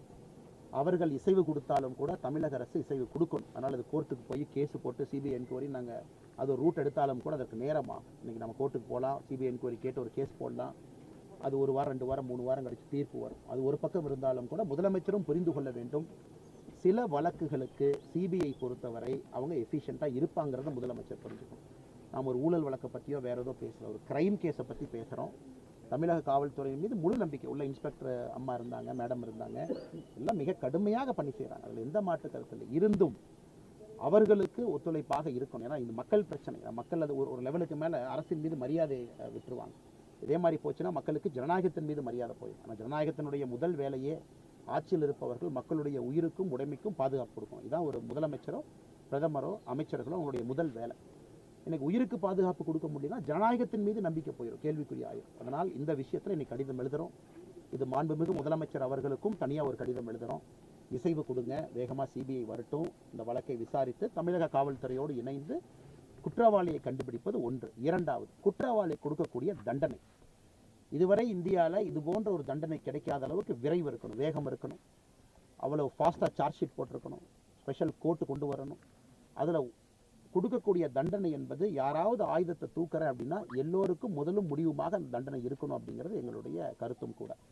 அதனால் பத்திரிகை நண்பர்கள் மூலமாக நீங்களாம் இருக்கிறீங்க, நீங்கள் கவர் பண்ணிட்டு இருக்கிறீங்க, முதல் நாள்லேருந்து களத்தில் இருக்கீங்க, உங்களுக்கு அந்த தாயினுடைய வலி உங்களுக்கு தெரியும், குடும்பத்தினுடைய வலி தெரியும். நீங்களும் இந்த விஷயத்தில் எங்களோட உறுதுணையாக இருக்கணும். நீங்களும் ஸ்டோரி செலுத்தணும், நீங்களும் பேசணும், நீங்களும் எங்களுடைய வாதம் சரி என்று நீங்களும் சொல்லணும். அப்படி செய்யும் பொழுது நிச்சயமாக இவர்களுக்கு ஒரு நியாயம் கிடைக்கும். நியாயம் கிடைக்கும் பொழுது நமக்கும் ஜனநாயகத்தின் மீது நம்பிக்கை வரும். இது உங்களுக்கு தெரியப்படுத்துவதற்காக இன்னைக்கு இந்த இடத்துக்கு வந்திருக்கோம். தலைவர்கள் எல்லாம் கூட இருக்கும். எல்லா அரசியல் கட்சி, ஆளும் கட்சி, எதிர்கட்சியை பொறுத்த எல்லாரும் கூட இருக்கிறாங்க. எல்லாரும் வந்திருக்கிறாங்க. முன்னாள் அமைச்சர்கள், இதற்கு முன்பு கட்சியிலிருந்து எல்லாம் வந்திருக்கிறாங்க. இந்நாள் அமைச்சர்கள் வந்திருக்கிறாங்க. எல்லோரும் வந்து பார்த்துட்டு போயிருக்கிறாங்க. அதனால் இது எல்லோரும் சேர்ந்து இதற்கான ஒரு தீர்வை கொடுக்கணும். அதே நேரத்தில் போதை கலாச்சாரம் கை வைக்க வேண்டிய நேரம் வந்துருச்சு. எத்தனை நாள் நம்ம போதை கலாச்சாரம் பேசுவோம், அதுவும் கை வைக்க வேண்டிய நேரம். போதை கலாச்சாரம் இல்லாமல் யாராவது வந்து இவ்வளவு கொடூரமாக ஒரு கொலையை நடத்தியிருக்க முடியுமா? நம்ம டிவியில் சொன்னால் கூட குழந்தைகள் யாராச்சும் டிவி பார்ப்பாங்க, அது ஒரு தவறான முன்னுதாரணமாக போயிடும். எந்த அளவுக்கு கொடூரமாக ஒருவரை கொலை செய்ய முடியுமோ அதைவிட கொடூரமாக கொலை செய்திருக்கின்றார்கள். போதை கலாச்சாரம் இல்லாமல் அது வருவதற்கு வாய்ப்பில்லை. அதையும் அளிக்க வேண்டிய நேரம் வந்து விட்டது. எல்லோரும் இணைந்து செயல்படுவோம். இன்னைக்கு இப்போ பிரச்சனை என்னன்னாங்க, இந்த ஒற்றை சாலைகள், குறிப்பாக கிராமப்புறம் ஒரு ஒற்றை சாலை தனியாக வந்தீங்கன்னா ஒரு சாலை இருக்கும், பக்கத்தில் கிலோமீட்டர் கணக்கில் இன்னொரு சாலை இருக்காது. ஒற்றை சாலையை வச்சு தான் எல்லாம் வர்றாங்க. காலையில் யாரும் இருக்க மாட்டாங்கன்னு வர்றாங்க, நைட்டு யாராச்சும் தூங்குவாங்கன்னு வர்றாங்க, அல்லது வயசானவங்க மட்டும்தான் இருப்பாங்க. ஏன்னா இளைஞர்கள்லாம் நகரத்தை நோக்கி எல்லாம் போயிட்டாங்க. இந்த விவசாய சாலைகள் எல்லாமே வயசானவங்க தான் இருக்கிறாங்க. என்னுடைய தோட்டம் உட்பட நம்ம எல்லாருக்கும் தனிப்பட்ட முறையில் வயசானவங்க தான் இன்னைக்கு கிராமத்தில் இருக்கிறாங்க. அதனால் இன்னைக்கு அவர்களுக்கு வந்து ஒரு தனி ஒரு கிரிமினல்ஸ்க்கு வந்து ஒரு பாதுகாப்பே இல்லாத சூழ்நிலை. அதனால் காவல்துறைக்கு அன்பான வேண்டுகோள், குறிப்பாக கிராம பகுதியில் பேட்ரோல்ஸ் அதிகப்படுத்தணும், நீங்கள் இரவு நேரத்தில் ரோந்துகள் அதிகப்படுத்தணும். முதலமைச்சர் வெஹிக்கிள் வாங்கி கொடுக்கணும். ஒரு காவல்துறைக்கும் ரூரல் ஸ்டேஷனில் இருக்கக்கூடிய லிமிட்டில் போலீஸ் ஸ்டேஷனுக்கு ஒரு 2-3 பேட்ரோல் வெஹிக்கிள் சைரன்லாம் போட்டு லைட்டெல்லாம் போட்டு ஒரே நேரத்தில் வந்து 5000-6000 வண்டி வாங்கி வேகமாக கொடுங்க. ரூரல் ஏரியாவுக்கு வண்டி வரட்டும். நைட்டெல்லாம் ரோந்து போட்டு, இன்றைக்கெல்லாம் 2 வீலரில் போகிறாங்க ஐயா. நம்ம பீட் கான்ஸ்டபிள்லாம் 2 வீலரில் நைட்டு பார்த்தீங்கன்னா ரோந்துக்கு போகிறாங்க. அவர்களுக்கு ஒரு ஜீப்பை கொடுத்து நைட்டு லைட்டு போட்டிங்கனாவே 1 கிலோமீட்டர் 2 கிலோமீட்டருக்கு தெரியும். இதையும் முதலமைச்சர் செய்யணும். ஏன்னா ஒரு காவல்துறையினுடைய அமைச்சராக இருக்கிறாங்க. அதனால் காவல்துறையில் இருந்த காரணத்தினால் சில விஷயங்கள் தெரிஞ்ச விஷயத்தை சொல்கிறேன். அதனால் முதலமைச்சர் அவர்கள் கிராமப்புற பகுதி ரோந்து அதிகப்படுத்தணும். ஏன்னா தொடர்ந்து ஒற்றைச்சாலை தொடர்ந்து நடக்குதுங்க. அது ஒரு முறை இல்லை, 2 முறை இல்லை, ஒற்றைச்சாலைகள் நோக்கி எல்லாம் கிரிமினல்ஸ் வர்றாங்க. இதையும் கவனத்தில் எடுத்துக்கொள்ள வேண்டும் என்பது எங்களுடைய வேண்டுகோள் மட்டுமல்ல, அது மக்களுடைய கருத்து. இப்போ வரும்போதே ஒருத்தர் ஆக்ரோஷமாக பேசினார், இதே மாதிரி போச்சுன்னா நான் கையில் ஆயுதத்தை எடுப்பேன், இதே மாதிரி போச்சுன்னா எனக்கு ஜனநாயகத்தின் மீதே நம்பிக்கை போயிடும். அவரை சமாதானப்படுத்தி விட்டு வந்து பேசுகின்றோம்.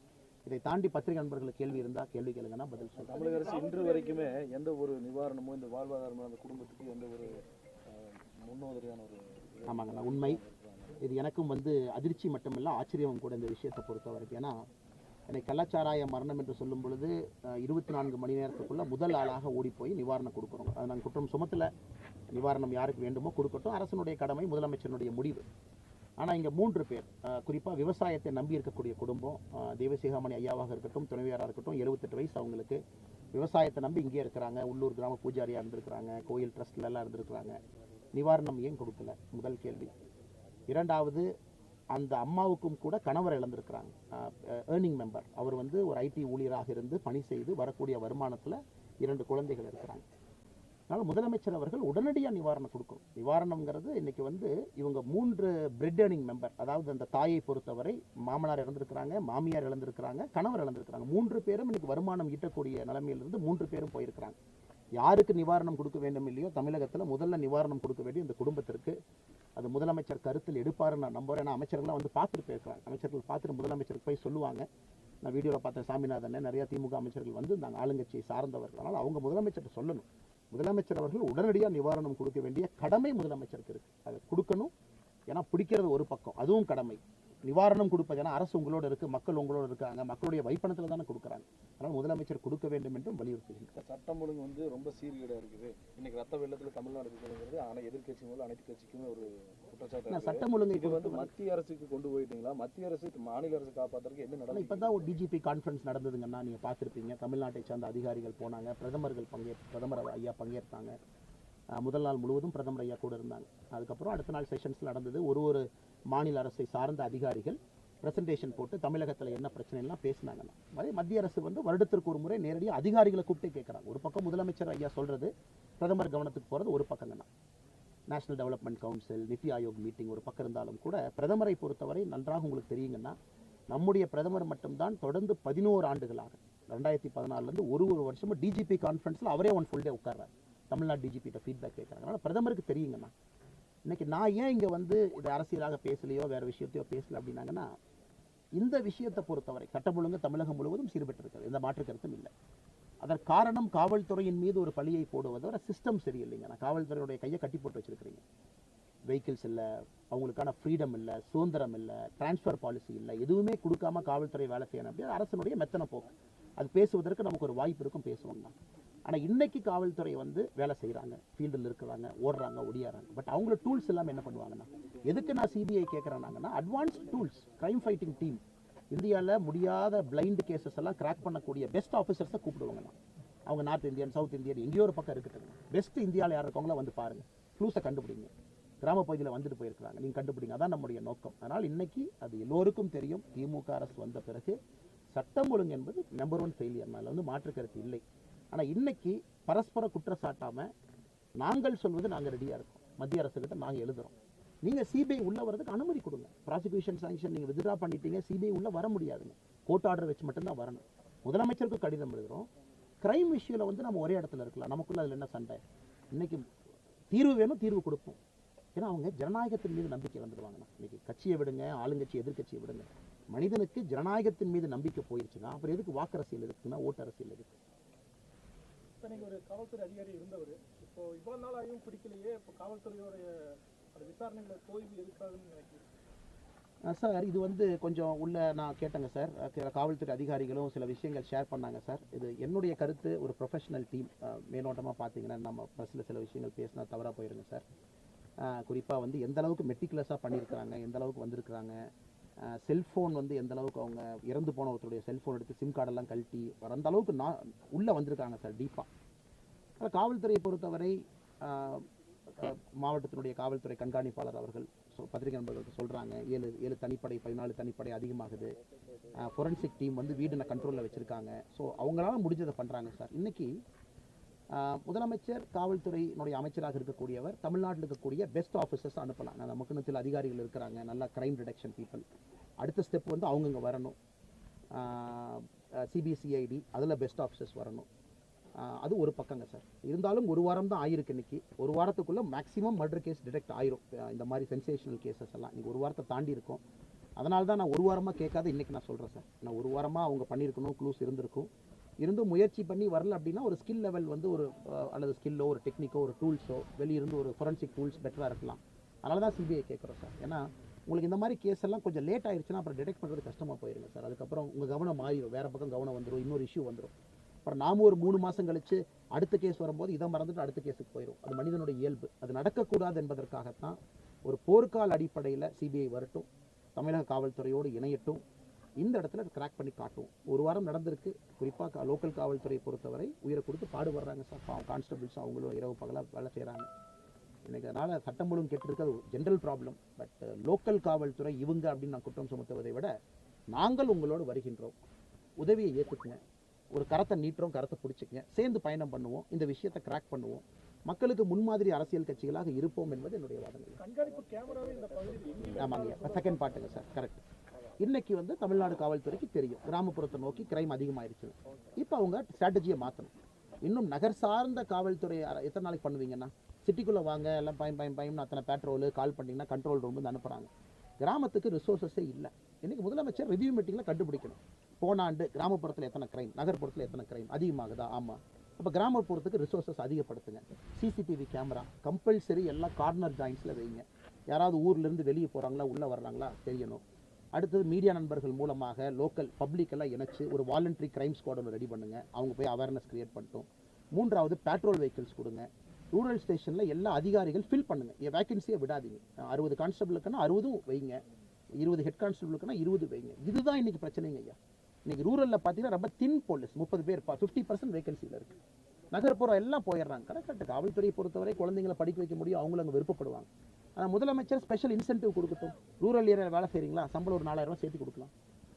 பல மாநிலத்தில் ட்ரை பண்ணுறாங்க. அதனால் முதலமைச்சர் இன்னைக்கு கவனம் செலுத்தணும். தமிழகத்தில் ரூரல் ஏரியாவில் கிரைம் ப்ரோனாக மாறிடுச்சு. அருவாள் கலாச்சாரம், வெட்டு குத்து வந்துருச்சு. காவல்துறை, நான் சில விஷயத்தை மீடியாவில் நான் சொன்னால் அப்புறம் எம்எல்ஏ என்ஹெச்ஆர்சி எல்லாம் கிளம்பி வந்துடுவாங்க. எங்கே காவல்துறையும் துப்பாக்கி எடுக்க வேண்டுமோ அங்கே காவல்துறை துப்பாக்கி எடுக்கணும். அது ரெண்டு நடக்கணும். ஒரு சொசைட்டியில் வந்து தப்பு பண்ணாத ஒரு மனிதன் ஃப்ரீயாக இருக்கணும்னா காவல்துறைக்கு அதிகாரத்தை கொடுக்கணும். அவனும் ஸ்ட்ராங்காக காவல்துறை கீழே வந்து நிற்கணும். அதற்கு நாம் அரசியல்வாதிகளோ மக்களால் தேர்ந்தெடுக்கப்பட்ட பிரதிநிதிகளோ காவல்துறை பின்னாடி இருக்கணும். அதுக்குன்னு எல்லாமே என்கவுண்டர் கல்ச்சர் நான் சொல்லிங்க ஐயா, அதுக்கு அந்த வாதத்துக்குள்ளே நான் போகலை. காவல்துறைக்கு அதிகாரம் கொடுக்க வேண்டிய நேரம் இது, கொடுப்போம். கையை கட்டு போட வேண்டாம், அரசியல் அதில் பேச வேண்டாங்க ஐயா. இது என்னுடைய தனிப்பட்ட கருத்து மட்டும் இல்லைங்க ஐயா, பொதுமக்களுடைய கருத்தும் கூட.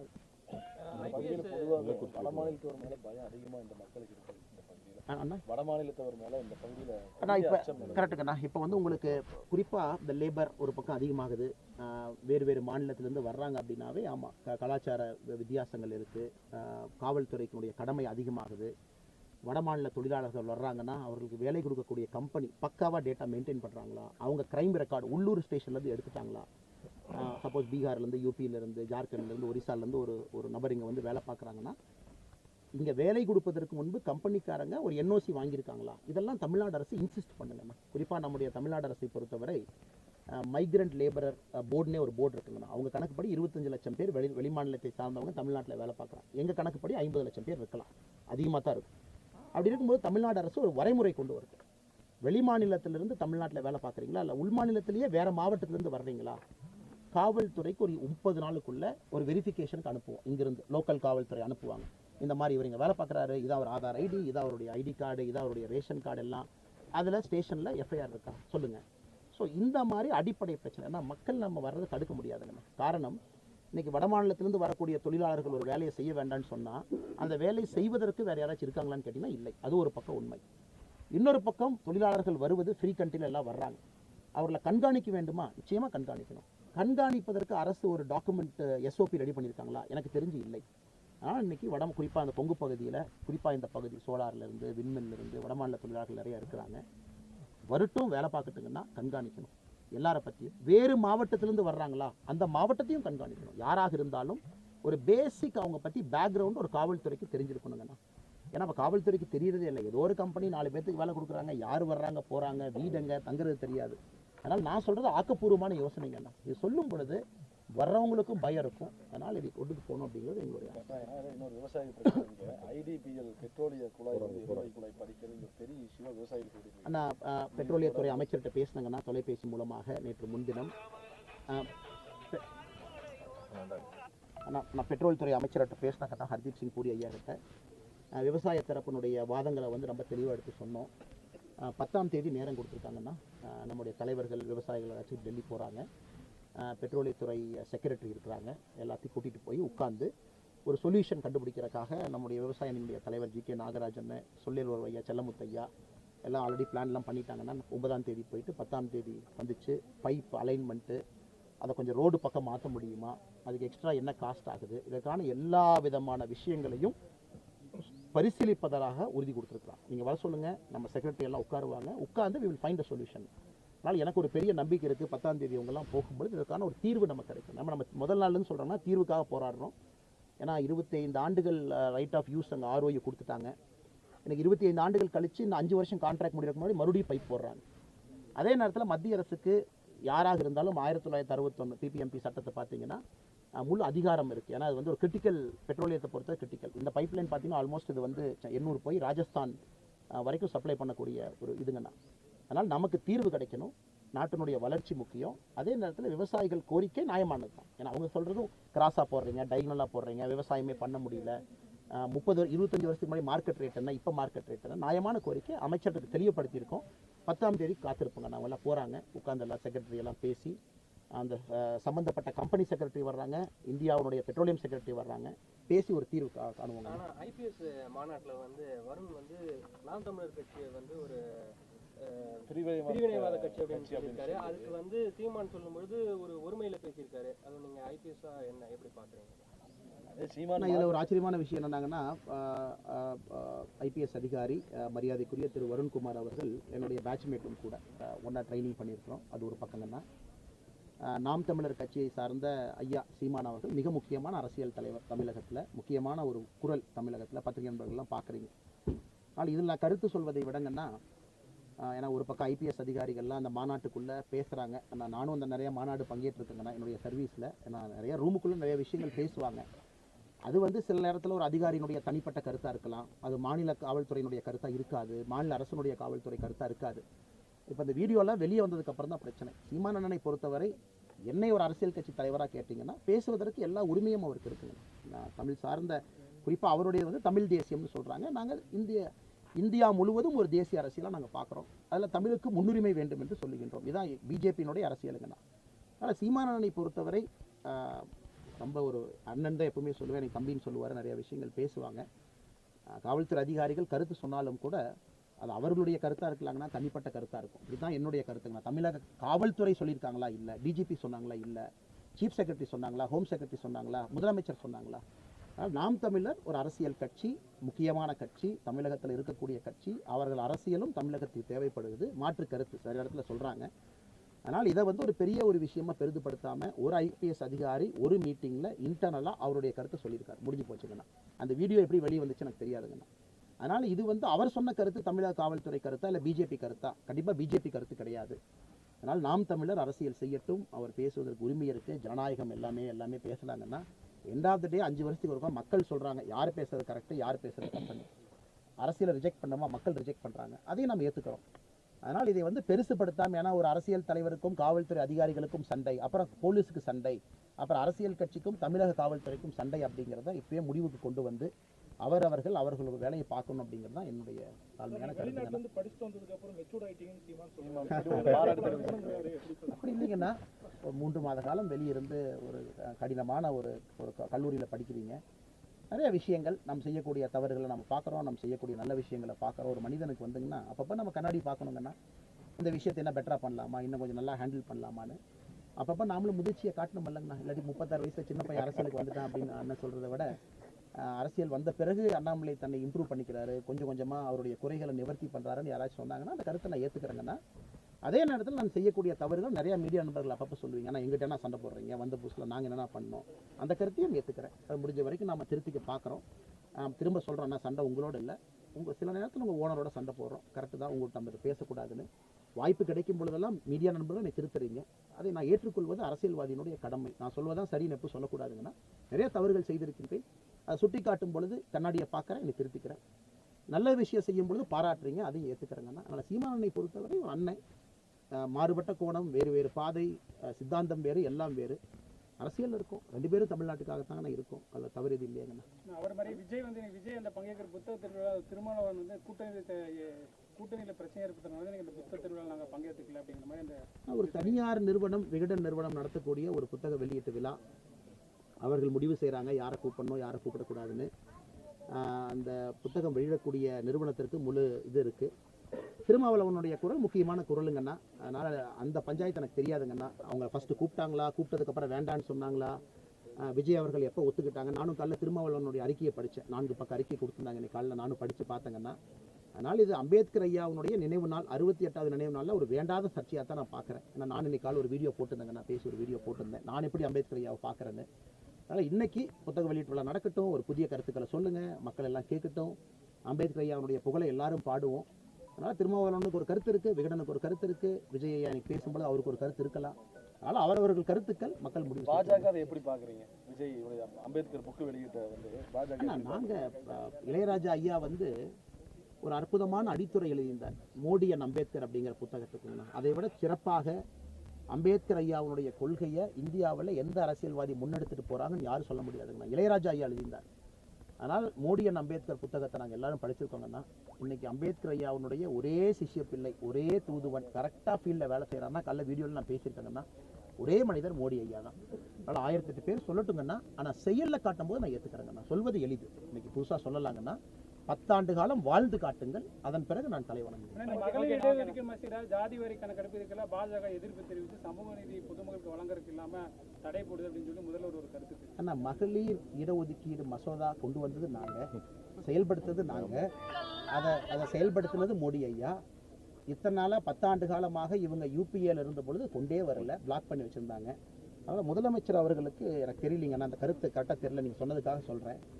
அதே போல் இடஒதுக்கீடு, குறிப்பாக இன்டர்னல் ரிசர்வேஷன், காஸ்ட் பேஸ்டு, இது இன்றைக்கி தமிழ்நாடு அரசை யாருமே செய்ய வேண்டாம்னு சொல்லிங்களேங்கண்ணா. நீங்கள் செய்யுங்க, நான் வரவேற்கிறேன். நாளை காலையில் தமிழகத்தினுடைய அரசு நாங்கள் அதை செய்ய போகிறோன்னு சொல்லுங்கள், நாங்கள் வரவேற்கிறோம், செய்யுங்க. இதற்கும் மத்திய அரசுக்கு என்ன சம்பந்தம்னா, மத்திய அரசு சென்சஸ் நடத்துகிறாங்க. இன்னைக்கு உச்சநீதிமன்றமே பலமுறை தமிழக அரசுக்கு சொல்லியிருக்காங்க, 69% ரிசர்வேஷனுக்கு பேக்கப் கொடுங்க, டேட்டா கொடுங்க. அது தமிழக அரசு இன்னும் செய்யாமல் இருக்காங்க.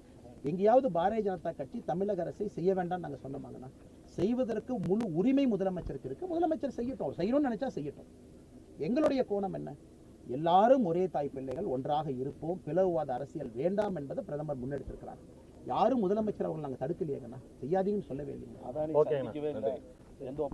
கடைசி கல்வி எடுத்து பேசிடுறேன். நான் சொல்வது அறிக்கை கொடுத்துருக்காங்க, நான் அன்னைக்கே பத்திரிகை நண்பர்களுக்கு சொன்னேன். 568 கோடி ரூபாய் நீங்க அதானிக்கு கொடுத்துருக்கீங்க. நீங்க வந்து பார்லிமெண்ட்ல ராகுல் காந்தி அவங்க டிஷர்ட் போட்டுட்டு அதானியும் மோடியும் ஒன்று அப்படிங்கிறீங்க. எனக்கு அதே கேள்வியை திரும்ப நான் கேட்கிறேன். சரி, ஒரு பிஜேபி ஆளுகின்ற மாநிலத்தில் எங்கேயாச்சும் ஒரு இடத்துல அதானி கான்ட்ராக்ட் போயிருந்தா மோடியும் அதானி ஒன்றுங்கிறீங்க. பிஜேபி ஆளாத மாநிலத்தில் கான்ட்ராக்ட் கொடுத்துருக்கீங்களே, 7.1 பைசா அதானி கேட்குறாங்க கமுதியிலேருந்து வந்த பவர் பர்ச்சேஸ் பிளான்ட்டுக்கு, நீங்கள் 5 ரூபா 10 காசு கொடுக்குறீங்க. அந்த பஞ்சாயத்து போயிருக்கு. இன்னைக்கு தமிழகத்தினுடைய மின்சாரத்துறை அமைச்சராக இருக்கட்டும், முதலமைச்சராக இருக்கட்டும், நீங்க சந்திச்சீங்கன்னு எங்கேயுமே சொல்லலையே. நீங்க சந்திச்ச வீடியோ போட்டோ, நீங்க சந்திச்சது எங்களுக்கு எப்படி தெரியும்? நீங்க சந்திச்சிருந்தாலும் கூட எங்களுக்கு அது தெரியாது. எங்களுடைய ஆர்கியூமெண்ட், அந்த ஆர்கியூமெண்ட் நீங்க வைக்காதீங்கன்னு தான் நாங்க சொல்றோம். நீங்க நீங்க உச்ச நீதிமன்றத்துக்கு போயிருக்கீங்க, நாங்க வந்து மேல் முறையீடு செஞ்சிருக்கிறோம், பரவாயில்ல, மேல் முறையீடு செஞ்சிருக்கீங்க, வெயிட் பண்றோம். நீங்க அதானி பத்தி பேசுவதற்கு என்ன தகுதின்னு நான் கேட்கிறேன். நீங்க தமிழ்நாட்டில் உட்கார்ந்துக்கிட்டு மோடி ஐயா, பிஜேபி ஐயா அதானி சார்பா இருக்காங்கன்னா அப்ப நீங்களும் கான்ட்ராக்ட் கொடுத்துருக்கீங்க. தமிழ்நாட்டில் இப்போ பவர் மீட்டர் டெண்டர் ஒன்று பெருசாக வருது, 16,000 கோடி ரூபாய். ஃப்ரண்ட் ரன்னர் யார் இருக்காங்க எல்லாத்துக்குமே தெரியும். நீங்கள் கொடுத்துட்டு சொல்லுங்கள், சப்ஸ்டான்ஷியேட் பண்ணுங்கள். L1 வந்தாங்க, L2 வந்தாங்க, அது உங்கள் இஷ்டம், நீங்கள் கொடுங்க. ஆனால் பாரதிய ஜனதா கட்சியும் பிரதமர் மோடி அவர்களையும் அதானியோடு ஏன் இணைத்து பேசுகின்றீங்க?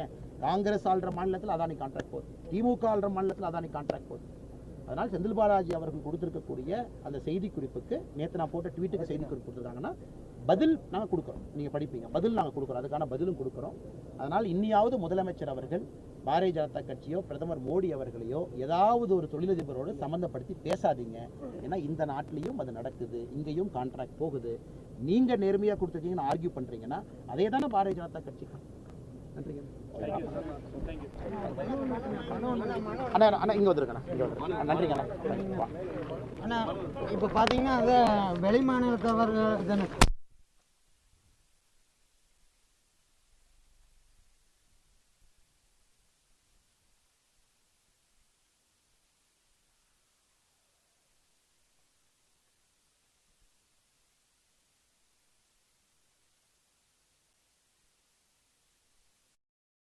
கண்டிப்பா நீங்க உள்துறை செயலர்கிட்ட இத மனுவா எடுத்துட்டு போறாங்க. இதனால் வரைக்கும் நீங்க வந்து தமிழகத்துல ஐஏஎஸ் அதிகாரி மாநில தலைவரா நீங்க வந்திருக்கீங்க. குற்றச்சாட்டு நடக்காம பாத்துக்கணும், நடந்தாலும் உரிய தண்டனை வாங்கி கொடுக்கணும். போனா இப்படி போயிரு, நான் இப்படி போயிரு.